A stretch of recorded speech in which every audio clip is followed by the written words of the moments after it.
धीमहि तन्नः सर्वः प्रचोदयात्.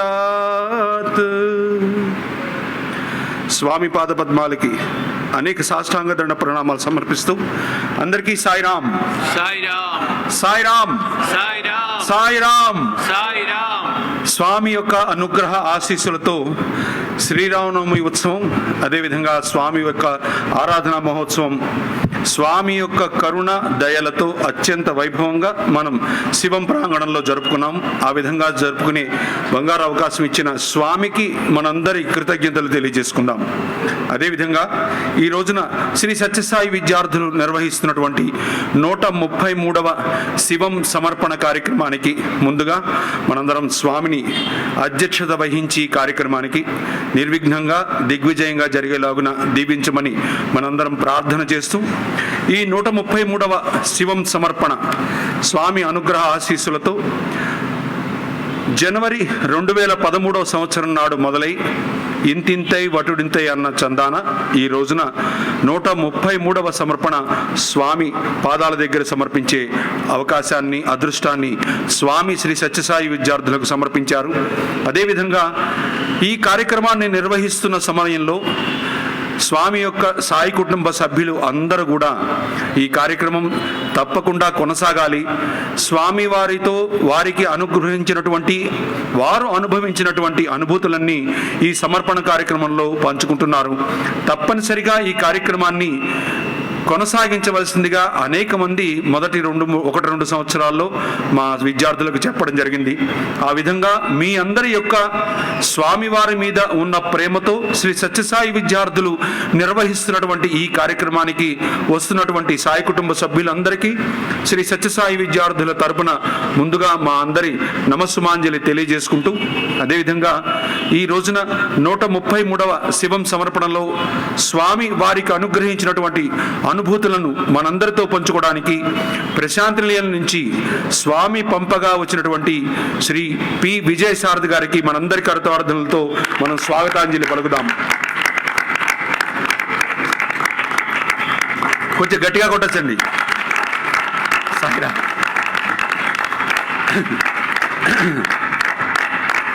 సాయిరామ్. ఎందుకంటే వారి గురించి చిరు పరిచయం కానీ చాలా పెద్ద పరిచయం ఉంది, కానీ దాన్ని మనం అలవాటుగా చిరు పరిచయం అంటాం. కానీ స్వామి దయతో, అనుగ్రహంతో, వారి కరుణతో అత్యద్భుతమైనటువంటి జీవితాన్ని లీడ్ చేసి ఇప్పటికీ కూడా ప్రశాంత నిలయంలోనే ఉంటూ వారు కొనసాగిస్తున్నారు వారి జీవితాన్ని. అటువంటి సందర్భంలో స్వామి అనుగ్రహ ఆశీస్సులతో వారు మనకి ఈ రోజున శివం సమర్పణలో మాట్లాడడానికి వచ్చినందుకు ముందుగా వారికి కృతజ్ఞతలు తెలియజేసుకుంటూ, ఈ రోజున స్వామి దయతో నవంబర్ నెలలో మేము ఏర్పాటు చేసుకున్నటువంటి ఈ కార్యక్రమానికి సంబంధించి స్వామి యొక్క విద్యార్థుల యొక్క జన్మదినోత్సవం ఎవరిదైతే ఈ నెలలో ఉంటుందో వారిని కూడా మేము పిలుచుకుని, మా తమ్ముళ్ళని పిలుచుకుని ఇక్కడ స్వామి దగ్గర పద సన్నిధిలో వారు పుష్పగుచ్చాన్ని ఉంచేటువంటి కార్యక్రమాన్ని కూడా మేము కొనసాగిస్తున్నాం గత నవంబర్ నెల నుంచి. అదేవిధంగా ఈ రోజున ఈ కార్యక్రమంలో ముందుగా మనం జ్యోతి ప్రకాశనం చేసుకుని ఈ కార్యక్రమాన్ని ప్రారంభం చేసుకుందాం. ఈ రోజున జ్యోతి ప్రకాశనం చేయడానికి శ్రీ పి విజయసారథి గారు, శ్రీ కేవీఎల్ఎన్ సీతారామ శర్మ గారు, డాక్టర్ కె సాయికాంతారావు గారు, డాక్టర్ కె అనిల్ కుమార్ గారు, అదేవిధంగా ఈ రోజున జన్మదినోత్సవం జరుపుకోబోతున్నటువంటి జగదీష్ని కూడా స్వామి విద్యార్థిని వీరు 5గురిని వచ్చి వేదికపైకి జ్యోతి ప్రకాశం చేయవలసిందిగా కోరుతున్నాను. శ్రీ పి విజయసారథి గారు, కేవీఎల్ఎన్ సీతారామ శర్మ గారు, డాక్టర్ కె సాయికాంతారావు గారు, డాక్టర్ కె అనిల్ కుమార్ గారు, జగదీష్ సిస్టా.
మృణాలిని గారు వారిని వేదికపైకి వచ్చి జ్యోతి ప్రకాశనం చేయవలసిందిగా కోరుతున్నాను.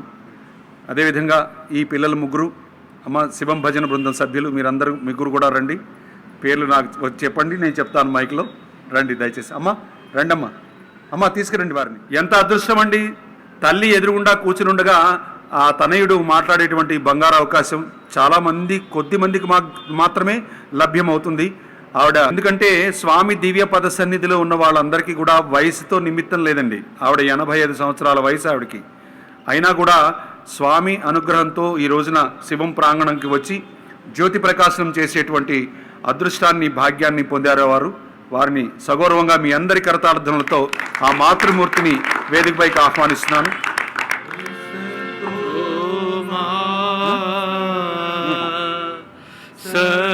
సద్గమయా తమసో మా జ్యోతిర్గమయా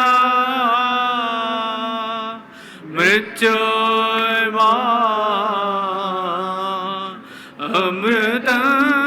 అమృతంగమయా అసతో సద్గమయా తమసో మా జ్యోతిర్గమయా మృత్యోర్మా అమృతంగమయా. ఆ మాతృమూర్తితో పాటు మంజుల గారు, అభిజ్ఞ, స్నేహ, అనీష వీరందరూ కూడా జ్యోతి ప్రకాశనం చేశారు. వారందరికీ స్వామి వారి అనుగ్రహ ఆశీస్సులు దండిగా లభించాలని కోరుకుంటూ ఈ రోజున 133వ శివం సమర్పణలో స్వామి వారికి ప్రసాదించిన అనుభూతులను మనందరితో పంచుకోవడానికి విచ్చేసిన గౌరవనీయులు శ్రీ పి విజయ సారథి గారు ధన్యజీవులు.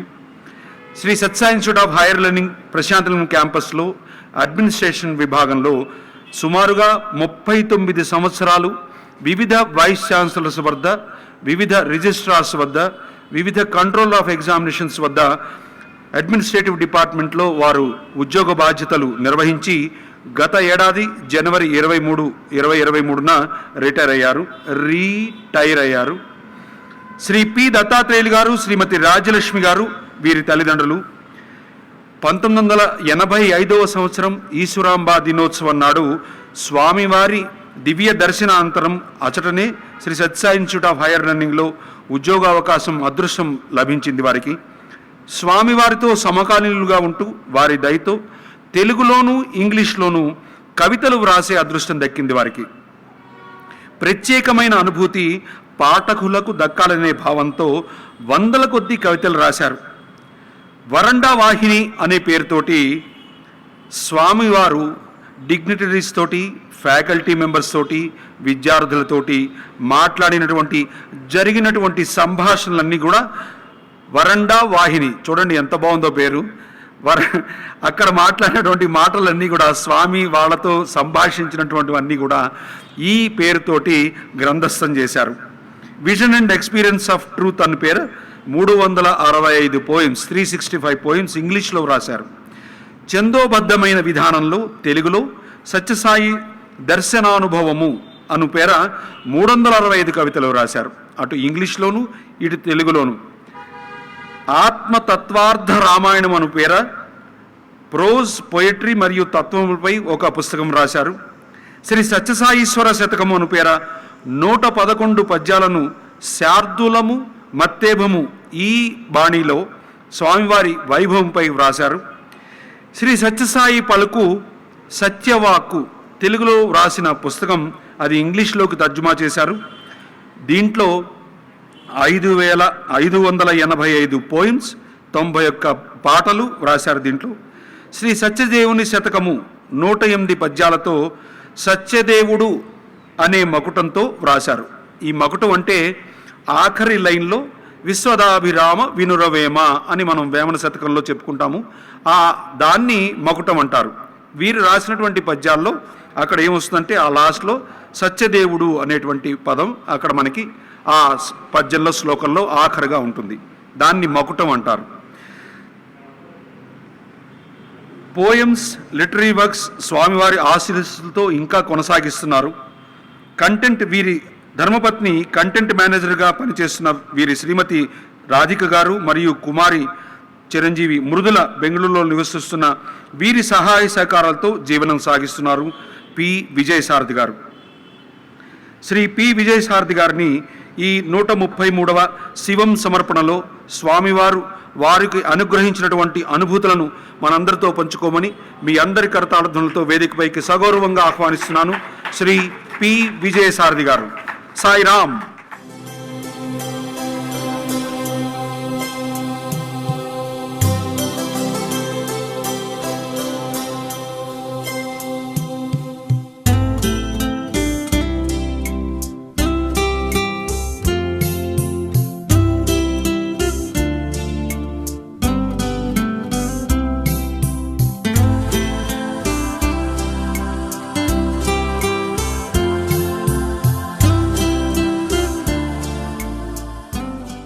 ప్రేయర్ఫుల్ సాల్యుటేషన్స్ టు భగవాన్ శ్రీ సత్యసాయి బాబా వారికి నా నమస్సుమాంజలి. హృదయవాసి అయిన సత్యసాయి భగవానునకు నమస్కారములు. ఎమ్మెల్యన్ స్వామి గారు నా స్పీచ్ సాగవంతు ఆయనే చెప్పేశారు. ఇంకా మళ్ళీ నేను కొన్ని రిపీట్ చేయక్కర్లేదు. ఐ థింక్ నాకన్నా బాగా చెప్పినట్టుంది. నేను స్వామివారి దర్శనం భజన ఎప్పుడు మిస్ అయిందే లేదు. దాదాపు 28 సంవత్సరాలు, ఇప్పుడు ఒక 11 సంవత్సరాలు అనుకోండి, ఎప్పుడు మిస్ అయినదే లేదు. ఒక్కరోజు కూడా మిస్ కాలేదు. స్వామి దర్శనానికి వస్తున్నప్పుడల్లా స్తుతిస్తూ ఉండేవాడిని. అంటే భక్తుడుగానో కవిగానో కాదు, అది ఏదో సహజంగా నాలోంచి వచ్చేది. స్తుతి అంటే స్వామి నువ్వు ఇలాంటి వాడు, నువ్వు ఇది సభను అలంకరించిన సాయి మాధవునికి నమస్కారములు అంటూ నేను స్తుతిస్తూ ఉండేవాడిని. అలా స్తుతించిన అలవాటు నాకు అది పద్యాల రూపంగా మారింది. వినిపిస్తుంది అందరికీ? ఆ స్తుతిలో ఒకటి పద్యంగా నేను స్టార్ట్ చేద్దాం అనుకుంటున్నాను. ఈ 7 భువనాల ఈసుండే ఈశ్వరీ వెంకపతనయుండై వెలుగుచుండు సాకార రూపుండు సత్యుండు నిత్యుండు పుట్టపర్తీసుండు పూజ్యపరుడు కారణ జన్ముండు కైలాసవాసుండు సంకల్ప సిద్ధుండు సదమనుండు శివశక్తి రూపుండు భవహరుండు ఘనమౌ నిరికురుల్ శోభిల్లు నిర్మలుండు నిత్య కాషాయధారుండు నిఖిల జనల పాలకుండు భక్త జన పావనుండు సర్వమత సమ్మతుండు శ్రీ సత్యసాయి మమ్ము కాపాడుచుండు దైవము నీవు. శ్రీ సత్యసాయి మమ్ము కాపాడుచుండు దైవము నీవు అని ఏదో ఒక రీతిగా స్తుతిస్తూనే ఉండేవాడిని. ఆ స్తుతిలో ఒకటి పద్యంగా మారింది కాబట్టి పద్యంతో నేను మొదట స్టార్ట్ చేస్తున్నాను. మీకు తెలుగు పద్యాలు చదివితే అర్థం అవుతుంది అనుకుంటాను. అర్థం కాకపోతే చెప్పండి, మళ్ళీ నేను విడదీసి చెప్తాను. స్వామి దగ్గరికి వచ్చిన వాళ్ళందరూ మొట్టమొదటి స్వామిని చూసినప్పుడో, లేకపోతే మొట్టమొదటి స్వామి దగ్గర ఇంటర్వ్యూ పొందినప్పుడో, లేకపోతే మొట్టమొదటి భజన పాడినప్పుడో, లేకపోతే మొట్టమొదటిసారి దూరంగా చూసినప్పుడో అవన్నీ మర్చిపోలేము. అది సత్యదర్శనానుభవము అని నేను అంటాను. ఎందుకంటే అది జీవితంలో చిరకాలం మేము నిలిచిపోయేది. మనం చివరి ఊపిరి దాకా మనం అది మర్చిపోలేము. ఈ అనుభవాన్ని నేను కూడా పొందాను. నేను మొట్టమొదటిసారి స్వామిని చూడటానికి వచ్చింది May 6, 1985. 1984లో ఎంఎస్సీ స్టాటిస్టిక్స్ ఫినిష్ చేశాను. ఉద్యోగం కొరకు వెతుకుతున్నప్పుడు అప్లై చేశాను. ఎప్పుడు అప్లై చేశానని కూడా నాకు తెలియదు. ఇంటర్వ్యూకి వచ్చాను. రోడ్డులో ఒక ఎర్ర కారు వెళ్తూ ఉండింది. నాకు ఎవరిది ఎర్ర కారు అని అనుకున్నాను. ఒక పక్కన ఉండవని అడిగాను, ఎవరిది ఎర్ర కారు, ఎవరు వెళ్తున్నారు లోపల అన్నారు. స్వామి అనేసి కోపంగా వెళ్ళిపోయాడు ఆయన. ఎందుకు అని అడిగినంత ఏం తప్పు ఉందో, ఎందుకు కోపం తెచ్చుకున్నాడు అనుకున్నాను.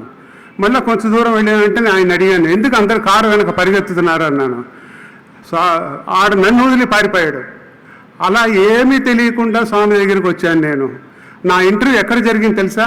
పూర్ణచంద్ర ఆడిటోరియంలో గ్రీన్ రూమ్లో, అంటే అది స్వామి రూమ్ అది. తర్వాత ఆ రూములో నాకు ఇంటర్వ్యూ జరిగింది. ఆ రూములో నా భవిష్యత్తు నిర్ణయింపబడింది. తర్వాత తెలిసింది నేను ఎంతటి అదృష్టవంతుడో. జూన్ 8 జాయిన్ అయ్యాను. జాయిన్ అయిన వెంటనే దర్శనంలో యథేచ్ఛగా నా దగ్గరికి వచ్చి, స్వామి నువ్వు నావాడవు, నన్ను నీకు తెలియదు, నిన్ను నాకు తెలుసు అన్నారు. అప్పుడు కూడా నాకు స్వామిని అర్థం కాలేదు. అప్పుడు కూడా స్వామిని నాకు అస్సలు అర్థం కాలేదు. చిన్నపిల్లని 23 ఏళ్ళకి ఏం తెలుస్తుందండి? చదువు ముగిసినట్టు ఏం మెచ్యూరిటీ ఉంటుంది? ఏది ఉండదు. వట్టి చేతులతో వెళ్ళాను, ఎంటీ హార్ట్తో వెళ్ళాను. మొత్తం నన్ను నింపి ఈరోజు మీ ముందు మాట్లాడేట్టు చేసింది అంతా సత్యసాయి భగవానుడే. ఇది ప్రతి ఒక్కరి జీవితంలోనూ జరుగుతుంది. కొంతమంది చెప్పుకుంటారు, కొంతమంది చెప్పుకోరు. ఒకసారి స్వామి ఆఫీస్కి చాలాసార్లు వస్తూ ఉండేవారు. దాదాపు 1982లో యాడ్ బ్లాక్ కట్టారనుకుంటా. 82 నుంచి 89 దాకా ఆ యాడ్ బ్లాక్ చుట్టూ 92 దాకా యాడ్ బ్లాక్ చుట్టూ తిరుగుతూ ఉండేవారు. ఒక రౌండ్ వేసేవారు. ఎప్పుడు వచ్చినా ఏదో ఒక వస్తువు తెచ్చేవారు. ఇది ఇక్కడ పెట్టు, అది అక్కడ పెట్టు అనేవారు. మేము అహంకారం కొద్దీ ఒకటి ఛాన్స్ ఒకటికి పోతుందనేసి లాక్కుని పైన పెడుతూ ఉండేవాళ్ళం. అది చిన్న వయసు, తెలియని వయసులో తిట్లు తినడం, ఛాన్స్ పొందడం, అది కూడా ఒక కరెక్టే. అందులో ఏం తప్పు లేదు. అలా తప్పు చేసాం, తప్పు చేయలేదు అనేది చర్చించుకోవడంలో కూడా తప్పే. సో అలా జీవితం చక్కగా జరిగింది. భగవంతుడు నిర్ణయించినట్టు జీవితం జరిగింది, కానీ మేము నిర్ణయించినట్టు జీవితం జరగలేదు. స్వామి వరండాలో అప్పుడప్పుడు నుంచుని మాట్లాడుతూ ఉండేవారు. కాలేజు నేను 85లో జాయిన్ అయ్యాను కాబట్టి మార్నింగ్ ఇంటర్వ్యూ తర్వాత చాలా టైం ఉండేది స్వామికి. మాకు ఆఫీసు 8:30 తర్వాత ఆఫీసు. 7:30 to 8:30 స్వామి ఇంటర్వ్యూ ముగించిన తర్వాత నుంచుని మాట్లాడేవారు. అప్పుడు స్టూడెంట్స్ ఉండేవారు కాదు, టీచర్స్ ఉండేవారు కాదు, ఏదో కొద్దిమంది విఐపీస్ మాత్రం ఉండేవారు. అలా 89 దాకా మాట్లాడారు. ఆ వరండా వాహిని, నేను దాన్ని వరండా వాహిని అంటాను. అది వరండా వాహిని పిల్లలతోనూ, స్టూడెంట్స్తోనూ, టీచర్స్తోనూ, డివోటీస్తోనూ, ఆడవాళ్ళతోనూ, మగవాళ్ళతోనూ. అబ్బా, ఆయన మాట్లాడిన మాటలు మనం చదువుకున్నది, విన్నది 1% కూడా కాదు. ఇప్పుడు నేను ఈరోజు స్పీచ్ ఇవ్వబోయేది కూడా ఒక 5% కూడా కాదు. ఇంకా చాలా ఉంది నేర్చుకోవడానికి. అవన్నీ సత్యాలు. కొన్ని చెప్పుకోలేము, కొన్ని చెప్పలేము.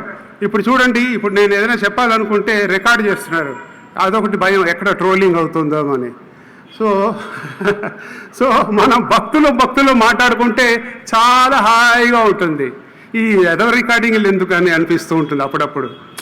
భక్తుడు మన స్వామి, మన తల్లి తండ్రి అని మనకి తెలుసు, నాకు తెలుసు, నీకు తెలుసు. మూడో మనిషి మనకి ఎందుకు సర్టిఫికేట్ ఇవ్వాలి ఈ వీడియోలు చూసి? అది నాకు కొంచెం చికాకు అనిపిస్తూ ఉంటుంది. కానీ తప్పదు, ఆధునిక యుగంలో మంచి ఉంటుంది, చెడు ఉంటుంది. స్వామి ఒకసారి వరండాలో మీకు స్వర్ణముఖి నది తెలుసా అని అడిగారు. మేము సైలెంట్గా కూర్చుని ఉన్నాం. స్వామి పరాశర మహర్షి స్వర్ణముఖి నదిని తవ్వాలని సంకల్పించాడు. ఆ రోజు రాజును పిలిచి, ప్రజలను పిలిచి అనౌన్స్ చేస్తారు. ఎవరెవరైతే ఎంతెంత మట్టి తవ్వుతారో ఆ మట్టికి తగ్గ బంగారం మీకు దొరుకుతుంది అని అనౌన్స్ చేస్తారు. అందువల్ల ఈ నదికి స్వర్ణముఖి నది అని పేరు పెట్టారని అన్నారు. నా సాయి సంస్థ స్వర్ణముఖి నది లాంటిది. ఎవరెంత సేవ చేస్తారో ప్రేమ అనే బంగారం మీకు దొరుకుతుంది అని అన్నారు. అప్పుడు నాకు 23 ఏళ్ళు. నేను కమ్ వాట్ మే, స్వామి ఈ జన్మ నీదే అని ఆ చిన్న వయసులో వెట్టి సిమెంట్లో ఇవన్నీ పాతుకుపోయింది. అది అలాగే నుండిపోయింది. ఈ రోజు దాకా నేను స్వామిని వదలలేదు, స్వామి నన్ను వదలలేదు. మనం స్వామిని వదలలేదని అనకూడదు, స్వామి మనల్ని వదలలేదు. అది చాలా ముఖ్యం. స్వామి పట్టుకుని ఉండడమే చాలా మంచిది. సో అది మనం అందుకే కాబోలు చిన్న వయసులో మంచి విషయాలు స్వామి నేర్పిస్తూ ఉంటారు. ప్రైమరీ స్కూల్కి ఎక్కువ టైం స్పెండ్ చేస్తూ ఉంటారు, హైయర్ సెకండరీ స్కూల్కి ఇంకా ఎక్కువ టైం స్పెండ్ చేస్తూ ఉంటారు, కాలేజీ పిల్లలతో ఆడుకుంటూ ఉంటారు. అలా చిన్న వయసులో విత్తనం నాటింది అది ఎంత పెద్ద చెట్టు అవుతుందో ఇప్పుడు తెలియదు ఎవరికి. అది మళ్ళా జన్మలు కావాలని కోరుకోము. ఒకవేళ జన్మ అంటూ ఉంటే ఆయనతో పాటు దిగాలనే అనుకుంటాం, కానీ విడిగా మాత్రం దిగొద్దురా బాబోయ్ అనుకుంటూ ఉంటాం. సో ఇలా మనకి చిన్న విషయాల్లో అలా నేర్చుకున్న వాళ్ళు ఈ మహాత్ములు ఇక్కడ చాలామంది పిల్లలు కూర్చున్నారు. వీళ్ళందరూ చిన్నప్పటి నుంచి నాకు తెలుసు, ఇప్పుడు పెద్ద పోస్టులో ఉన్నారు. చాలా ఆనందంగా ఉంది. నాకెందుకో పుట్టపర్తినే మళ్ళీ ఇక్కడ చూసినట్టు ఉంది. ఎందుకంటే ఒక విషయం ఏమిటంటే మీరు గమనించి ఉండొచ్చు, శివుడు లింగ రూపంలోనే ఎక్కడ చూసినా ఉంటారు. పుట్టపర్తిలో మాత్రం శివాలయంలో మానవ రూపంలో కూర్చుని ఉంటారు. మానవ రూపంలో శివుడు కూర్చుంటారు. అది స్వామి వరండాలో చెప్పారు, నేను శివుడను మానవ రూపం ధరించాను కాబట్టి అక్కడ మరి శివుడు ప్రతిమ పెట్టాను. ఇక్కడ కూడా నేను గమనించాను, శివుడు మానవ రూపం శివలింగం పైన మానవ రూపంలో కూర్చుని ఉన్నారు. ఇది కూడా శివాలయమే, ఇది కూడా పుట్టపర్తితో సమానమే.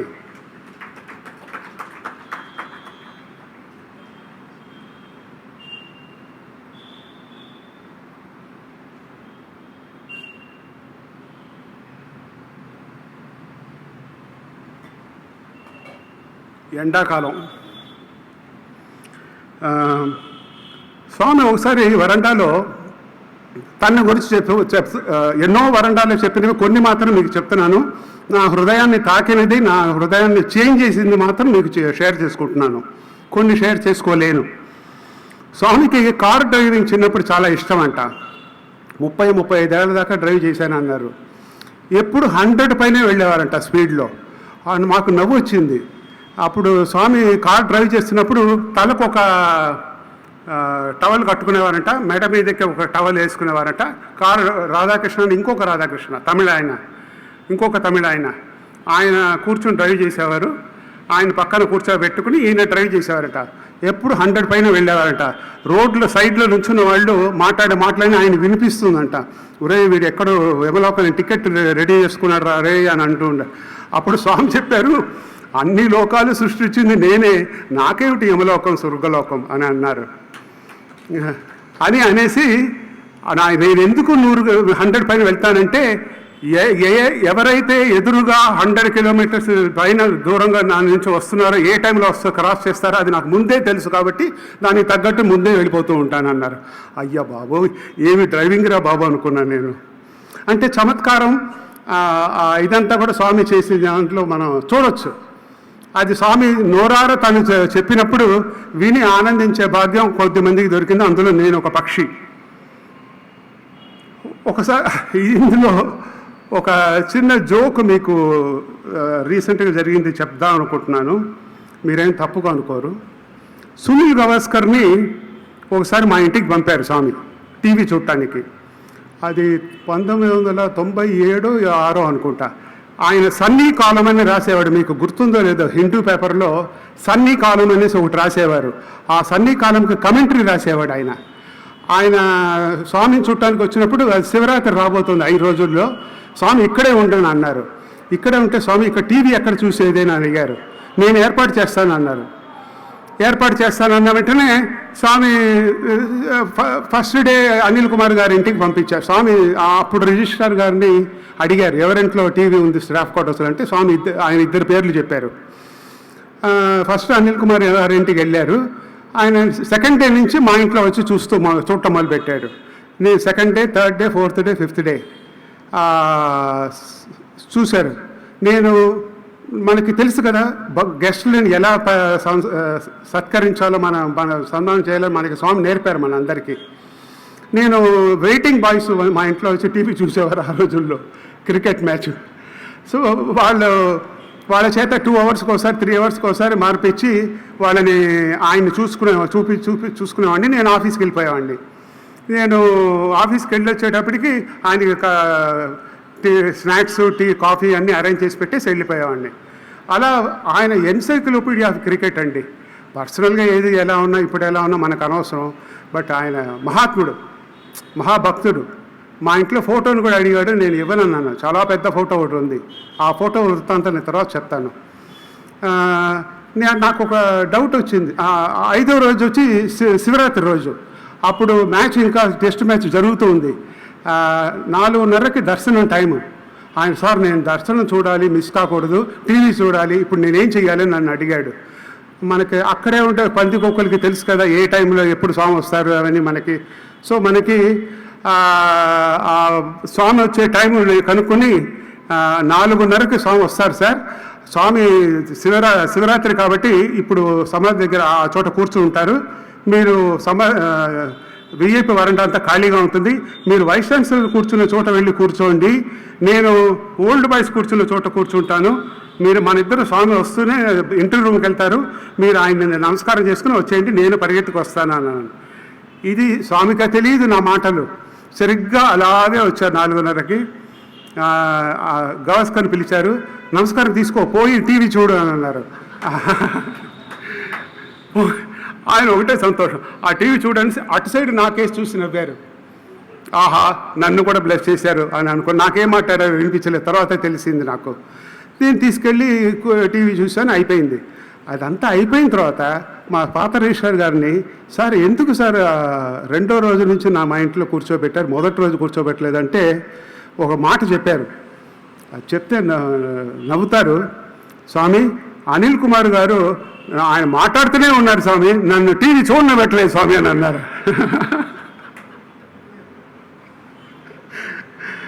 అది ఎలా చెప్పేది, మీరు ఎలాగో భక్తులు కాబట్టి, ఆయన అజాత శత్రువు కాబట్టి, ఆయన అందరికీ మిత్రుడు కాబట్టి, ఆయన అంటే ఎవరు మీరు ఆయన్ని మచ్చుకైనా దోషం చెప్పలేం కాబట్టి నేను మీకు ఆనందంగా చెప్పుకుంటున్నాను. ఈ అకేషన్లో, ఆయన వెళ్ళిపోయిన అకేషన్లో ఆయన గురించి గొప్పగా చెప్పుకునే భాగ్యం కూడా నాకు దొరికింది. నన్నంటే చాలా ఇష్టం, నా పద్యాలంటే ఆయనకి చాలా ఇష్టం. ఒకసారి ఆయన స్పీచ్ ఇచ్చారు. ఎవరెవరైతే కవులు ఉన్నారో స్వామి దగ్గర, పుట్టిన దగ్గర నుంచి 16 ఏళ్ల నుంచి 12 ఏళ్ల నుంచి ఎవరెవరైతే కవులు ఉన్నారో, ఎవరెవరైతే ఏ యొక్క పద్యాలు రాశారో, స్వామి ఎలా సత్కరించారో వాళ్ళందరి గురించి మాట్లాడుతూ అందరూ నా పేరు కూడా ఇంక్లూడ్ చేశారు ఆయన.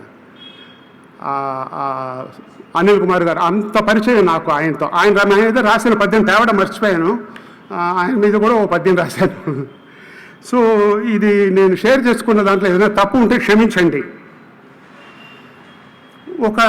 మనం సత్యసాయి దర్శనంలో ఏ భక్తుడైనా సరే, ఏ స్థాయిలో ఉన్నవాడైనా సరే, ఆఖరి లైన్లో ఉన్నవాడైనా సరే, మొదటి లైన్లో కూర్చుని భజన పాడేవాడైనా సరే, వరండాలో విఐపి వరండాలో ఉన్న పెద్దవాళ్ళు అయినా సరే, ఎప్పుడు నిత్యం ఆయన గురించి ఏదో ఒకటి ప్రార్థిస్తూనే ఉంటారు, ఎప్పుడు ప్రార్థిస్తూనే ఉంటారు. ఆ ప్రార్థన ఎలా ఆయనకు వినిపిస్తుందో, నాకు ఎలా ఆన్సర్ చేస్తాడో నాకు ఇంకా అగమ్య గోచరం. నేను ఎప్పుడు ఆయన వస్తున్నప్పుడు హృదయ మందిరంలో అలంకరించిన సత్యసాయి భగవానునికి నమస్కారములు అని అంటూ ఉండేవాడిని.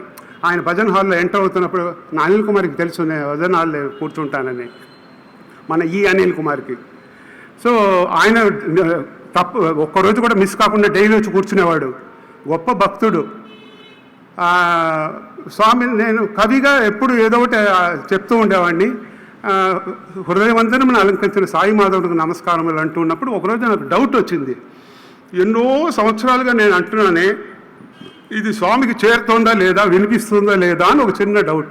అది వస్తుంది కదా సహజంగా, మనం డైలీ ప్రార్థిస్తూ ఉంటాం, స్వామి వింటున్నారా లేదా అనేది మనకు కొంచెం సందేహం రావు. పిచ్చి అంటారు, ఆవగించేంత పిచ్చి వస్తుంది. నేను అలా వదిలేశాను. నాకు కాన్వకేషన్ డ్యూటీ అనేది ఒకటి ఉంది, అందులో రోబ్స్ వేయడం నా డ్యూటీ, వచ్చిన వాళ్ళందరికీ అకాడమిక్ రోబ్స్ వేయడం నా డ్యూటీ. నేనేం చేశాను, అప్పుడు భజన్ హాల్ నుంచి గౌన్ వేసుకుని పూర్ణచంద్రకి వెళ్ళేవారు, కొన్ని సంవత్సరాలు పూర్ణచంద్ర నుంచి ఆడిటోరియంకి వెళ్ళేవారు. అలా ఒక్కొక్కసారి సాంగ్ చేంజ్ చేస్తూ ఉండేవారు. ప్రతిసారి నేనే చీఫ్ గెస్ట్కి అందరికీ చక్కగా మెటిక్యులస్గా పనిచేసేవాడిని. నేను భజన్ హాల్లో అవన్నీ అరేంజ్ చేస్తున్నాను. ఒక 11:30 గంటలకి అరేంజ్ చేసి, అంటే కిటికీలకి తలుపులకి అన్ని కుక్కలు తవ్వచ్చు, ఆ రోబ్స్ అన్నీ తగిలిచ్చి పెట్టేసి, నార్మల్గా ఎంట్రీ రూమ్ తలుపు తెరిచి అక్కడ రాధాకృష్ణ అని ఇంకొక ఆయన ఉండేవారు. ఆయన మాకు కాన్వకేషన్కి గెస్ట్లకి స్నాక్స్ ఇచ్చేవారు. ఆ స్నాక్స్ తీసుకెళ్ళి పెట్టేవాడిని. ఇంకొక 2-3 అవర్స్లో చీఫ్ గెస్ట్లు అందరూ వస్తారు, వాళ్ళకి సర్దడం, వాళ్ళకి వెయ్యడం అవన్నీ జరిగేది. నేనేం చేశాను, ఆ రోజు ఒకరోజు ఇంటర్వ్యూ రూమ్ తెలుసు, భజన్ హాల్ మీకు గుర్తుంది కదా, భజన్ హాల్లో అన్ని చోట్ల పెట్టేసి నాకెందుకో ఆ రోజు తట్టింది. స్వామి వచ్చే డోర్ని అన్బోల్ట్ చేశాను. ఎందుకు మంచిదని అన్బోల్ట్ చేశాను. ఏదో 6th సెన్స్, అది దాంట్లోంచి ఎప్పుడు వెళ్ళకూడదు. భజన్ హాల్ జెంట్స్ సైడ్ నుంచి డోర్ నుంచి వెళ్ళి ఇంటర్వ్యూ రూమ్ డోరు తలుపు అలా తెరవబోతున్నాను, స్వామి వచ్చారు ఎదురుగుండా. బెదిరిపోయాను నేను. నువ్వు తలుపు తెరవబోతుంటే దేవుడు వచ్చి నుంచి ఉంటే ఎలా వేస్తుంది, భయం వేసింది. భయం అంటే తప్పు చేశానని భయం కాదు, ప్రేమతో కూడిన భక్తితో కూడిన భయము. ఆ భయం ఎప్పుడు ఉండాలి, ఇప్పుడు కూడా ఉండాలి. ఇప్పుడు కూడా స్వామి ప్రత్యక్షం అయితే మనం అప్పుడు ఎలా ఉన్నామో ఇప్పుడు అలాగే ఉండాలి. అది నా యొక్క ఉద్దేశం. సో స్వామి ఓపెన్ చేసిన వెంటనే అంత పెట్టావా అని అడిగారు. పెట్టాను స్వామి. ఓపెన్ ద డోర్ అన్నారు. ఇద్దరు ఒకేసారి కాలు లోపల పెట్టాం. క్లోజ్ ద డోర్ అన్నారు.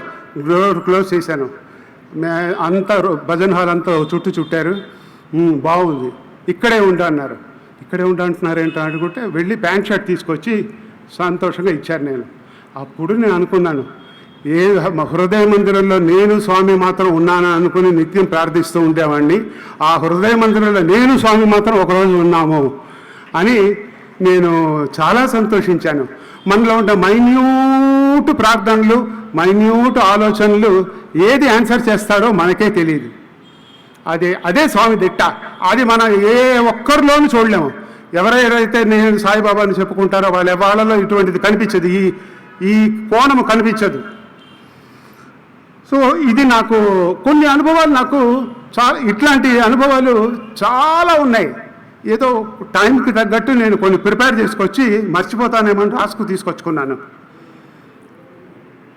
స్వామి ఒకసారి ఉగాండా వెళ్ళారు, సౌత్ ఆఫ్రికా ఉగాండాకి వెళ్ళి ఈడియమ్ని బ్లెస్ చేసి వచ్చారు. అది అక్కడ దాని గురించి డాక్టర్ పటేల్తో ఒకసారి 2 సార్లు ప్రశాంత నిలయంలో, 2 సార్లు తరయి బృందావనంలో మాట్లాడిచ్చారు. లక్కీ ఆ 2-3 సార్లు నేను విన్నాను. అప్పుడు ఒక మాట అన్నారు స్వామి, నేను సౌత్ ఆఫ్రికా అడవుల్లో ప్రకృతిలో సత్యాన్ని చూశాను అని అన్నారు. నాకు స్వామి మాటలు నేను చాలా నిగూఢంగా జాగ్రత్తగా గమనిస్తాను. ప్రకృతిలో సత్యం చూడటం ఏమిటి అని నాకు 1986లో అలా అనిపించింది. అది గుర్తుంచుకున్నాను. దాని తర్వాత రామాయణం చదివేటప్పుడు సీతమని రావణాసురుడు ఎత్తుకుపోయేటప్పుడు సీతమ్మ అరుస్తుంది, ఓ ప్రకృతి సత్యస్వరూపమా, రాముడు వస్తే నాకు చెప్పండి నన్ను గురించి. అక్కడ పట్టుకున్నాను. సీతమ్మ చెప్పిన డైలాగు ఒకటే, సత్యసాయి చెప్పిన డైలాగు ఒకటే. అది నేను తెలుసుకున్నాను తర్వాత లేటర్ ఆన్.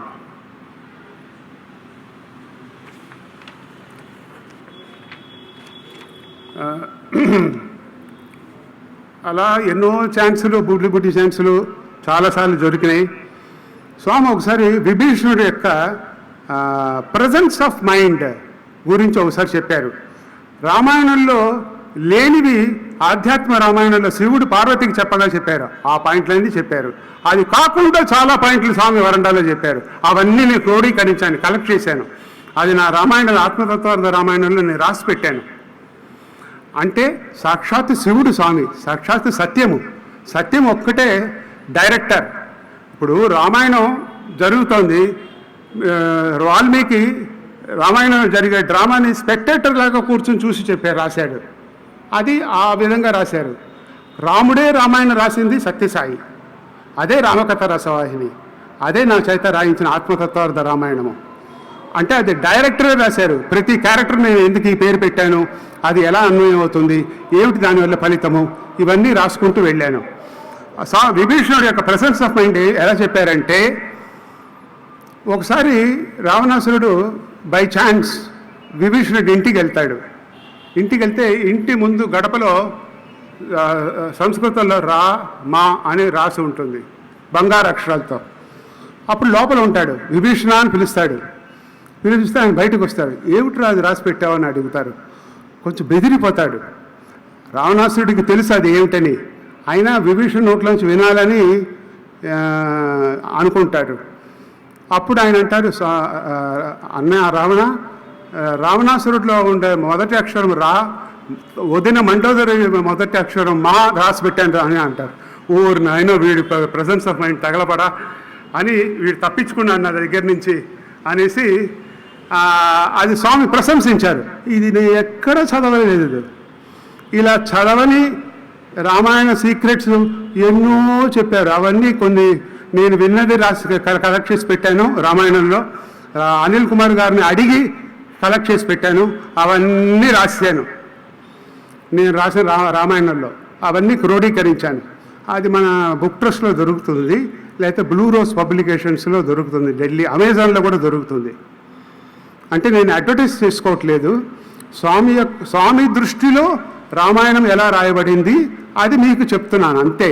అంతేగాని వేరేం ఉద్దేశం నాకు లేదు. అదేలాగా విభీషణుడు హనుమంతుడితో అంటాడు,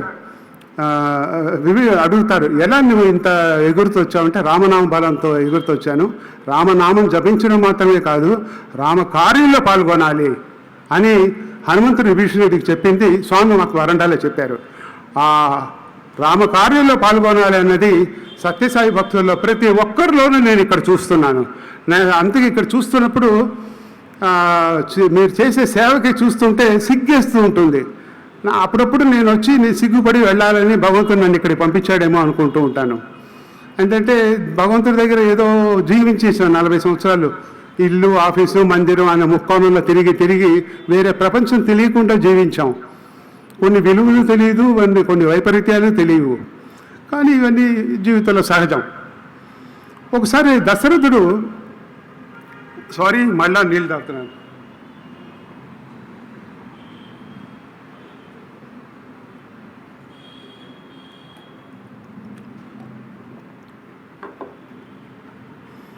ఒకసారి దశరథుడు రాముడు చిన్నపిల్లాడికి 3 ఏళ్ళుగా ఉన్నప్పుడు రామ అటు వెళ్ళు, రామ ఇటురా అంటూ ఉంటారు. అలా 10-15 సార్లు అన్న తర్వాత అక్కడ ఉంటే భటుడికి కోపం వస్తుంది. ఏమిటి దశరథుడు రాముడి కాళ్ళు నొప్పులు పుడుతుందో లేదా అని కనుక్కోకుండా ఎందుకు ఇలా టార్చర్ చేస్తున్నాడు అనుకుంటారు. ఇది కనిపెడతాడు దశరథుడు. ఆయన జ్ఞాని కదా. అప్పుడు ఆయన పిలిచి ఏమిటి అనుకుంటున్నాను అంటే, లేదు స్వామి, రాముడి కాళ్ళు నొప్పులు పుడుతుంది కదా అంటే, అది నాకు తెలియదా? చూడు, నేను ఇటు వెళ్ళు అటు రా అన్నప్పుడు ఒక్కొక్కసారి ఒక్కొక్క కోణంలో రాముడు ఒక్కొక్క రీతిగా కనిపిస్తున్నాడు. మానవ మాత్రులు ఎవరు ఒకేలాగానే కనిపిస్తారు కదా, అది ఎలా సాధ్యం అనేసి నేను ఆలోచించి ఆనందిస్తున్నాను. నా ఆనందాన్ని నువ్వు నిలిపేశావు నువ్వు అని అంటారు. ఇది స్వామి చెప్పగా నేను విన్నాను. ఇది ఎందులోనూ రాయబడలేదు. ఇలా చాలా విషయాలు ఉన్నాయి. రామకథ రసవాహినిలో 2 పాయింట్లు నేను గుర్తించాను. ఆ 2 పాయింట్లు ప్రపంచం కన్ఫ్యూజ్ అయిన పాయింట్లు 2 పాయింట్లు స్వామి చక్కగా రాశారు. ఒకటి, రేపు రావణాసురుడు అప్డేట్ ఎత్తుకుపోతున్నారన్న వెంటనే ముందు రోజు రాముడు సీతతో పిలిచి అంటారు, దేవి రేపు రావణాసురుడు నిన్ను వచ్చి ఎత్తుకుపోతారు, నువ్వు అగ్నిలో ప్రవేశించి ఉండు, నిన్ను లేకపోతే నువ్వు ముట్టుకుంటే వాడు భస్మం అయిపోతాడు, ఆ విధంగా చావడం నాకు ఇష్టం లేదు, అవతార ప్రకటన ప్రకారం అవతార తత్వం ప్రకారం నేనే ఆయన్ని చంపాలి అని అంటాడు. అప్పుడు ఆవిడ అదేలాగా సరే అనేసి అగ్నిలో ప్రవేశిస్తుంది. ఈ పాయింట్ ఏ రామాయణం లేదు. ఇది తెలియకుండా కన్ఫ్యూజ్ అయ్యి పిచ్చిగా రాసిన వాళ్ళు ఎంతోమంది ఉన్నారు. మళ్ళీ భద్రుడు అనే ఒక స్పై, గూఢచారి, రాజులకు గూఢచారులు ఉంటారు కదా, ఈ గూఢచారి చేత ఒకడు వింటాడు, చాకలి వాడి చేత మాటలు విని అది రాముడికి తీసుకొచ్చి చెప్పాలని పరిగెత్తుకు వస్తూ ఉంటారు. అప్పుడు లక్ష్మణుడు గమనిస్తాడు, భద్ర ఏమిటి అంత అయోమయంగా ఉన్నామంటే ఇలా ఈ విషయాలన్నీ చెప్తారు, చాకలివాడి విషయాలన్నీ లక్ష్మణుడికి చెప్తారు. ఆయన చెప్తే అప్పుడు లక్ష్మణుడు అన్నయ్య రాముడు ఎలా ఆలోచిస్తారని లక్ష్మణుడికి బాగా తెలుసు.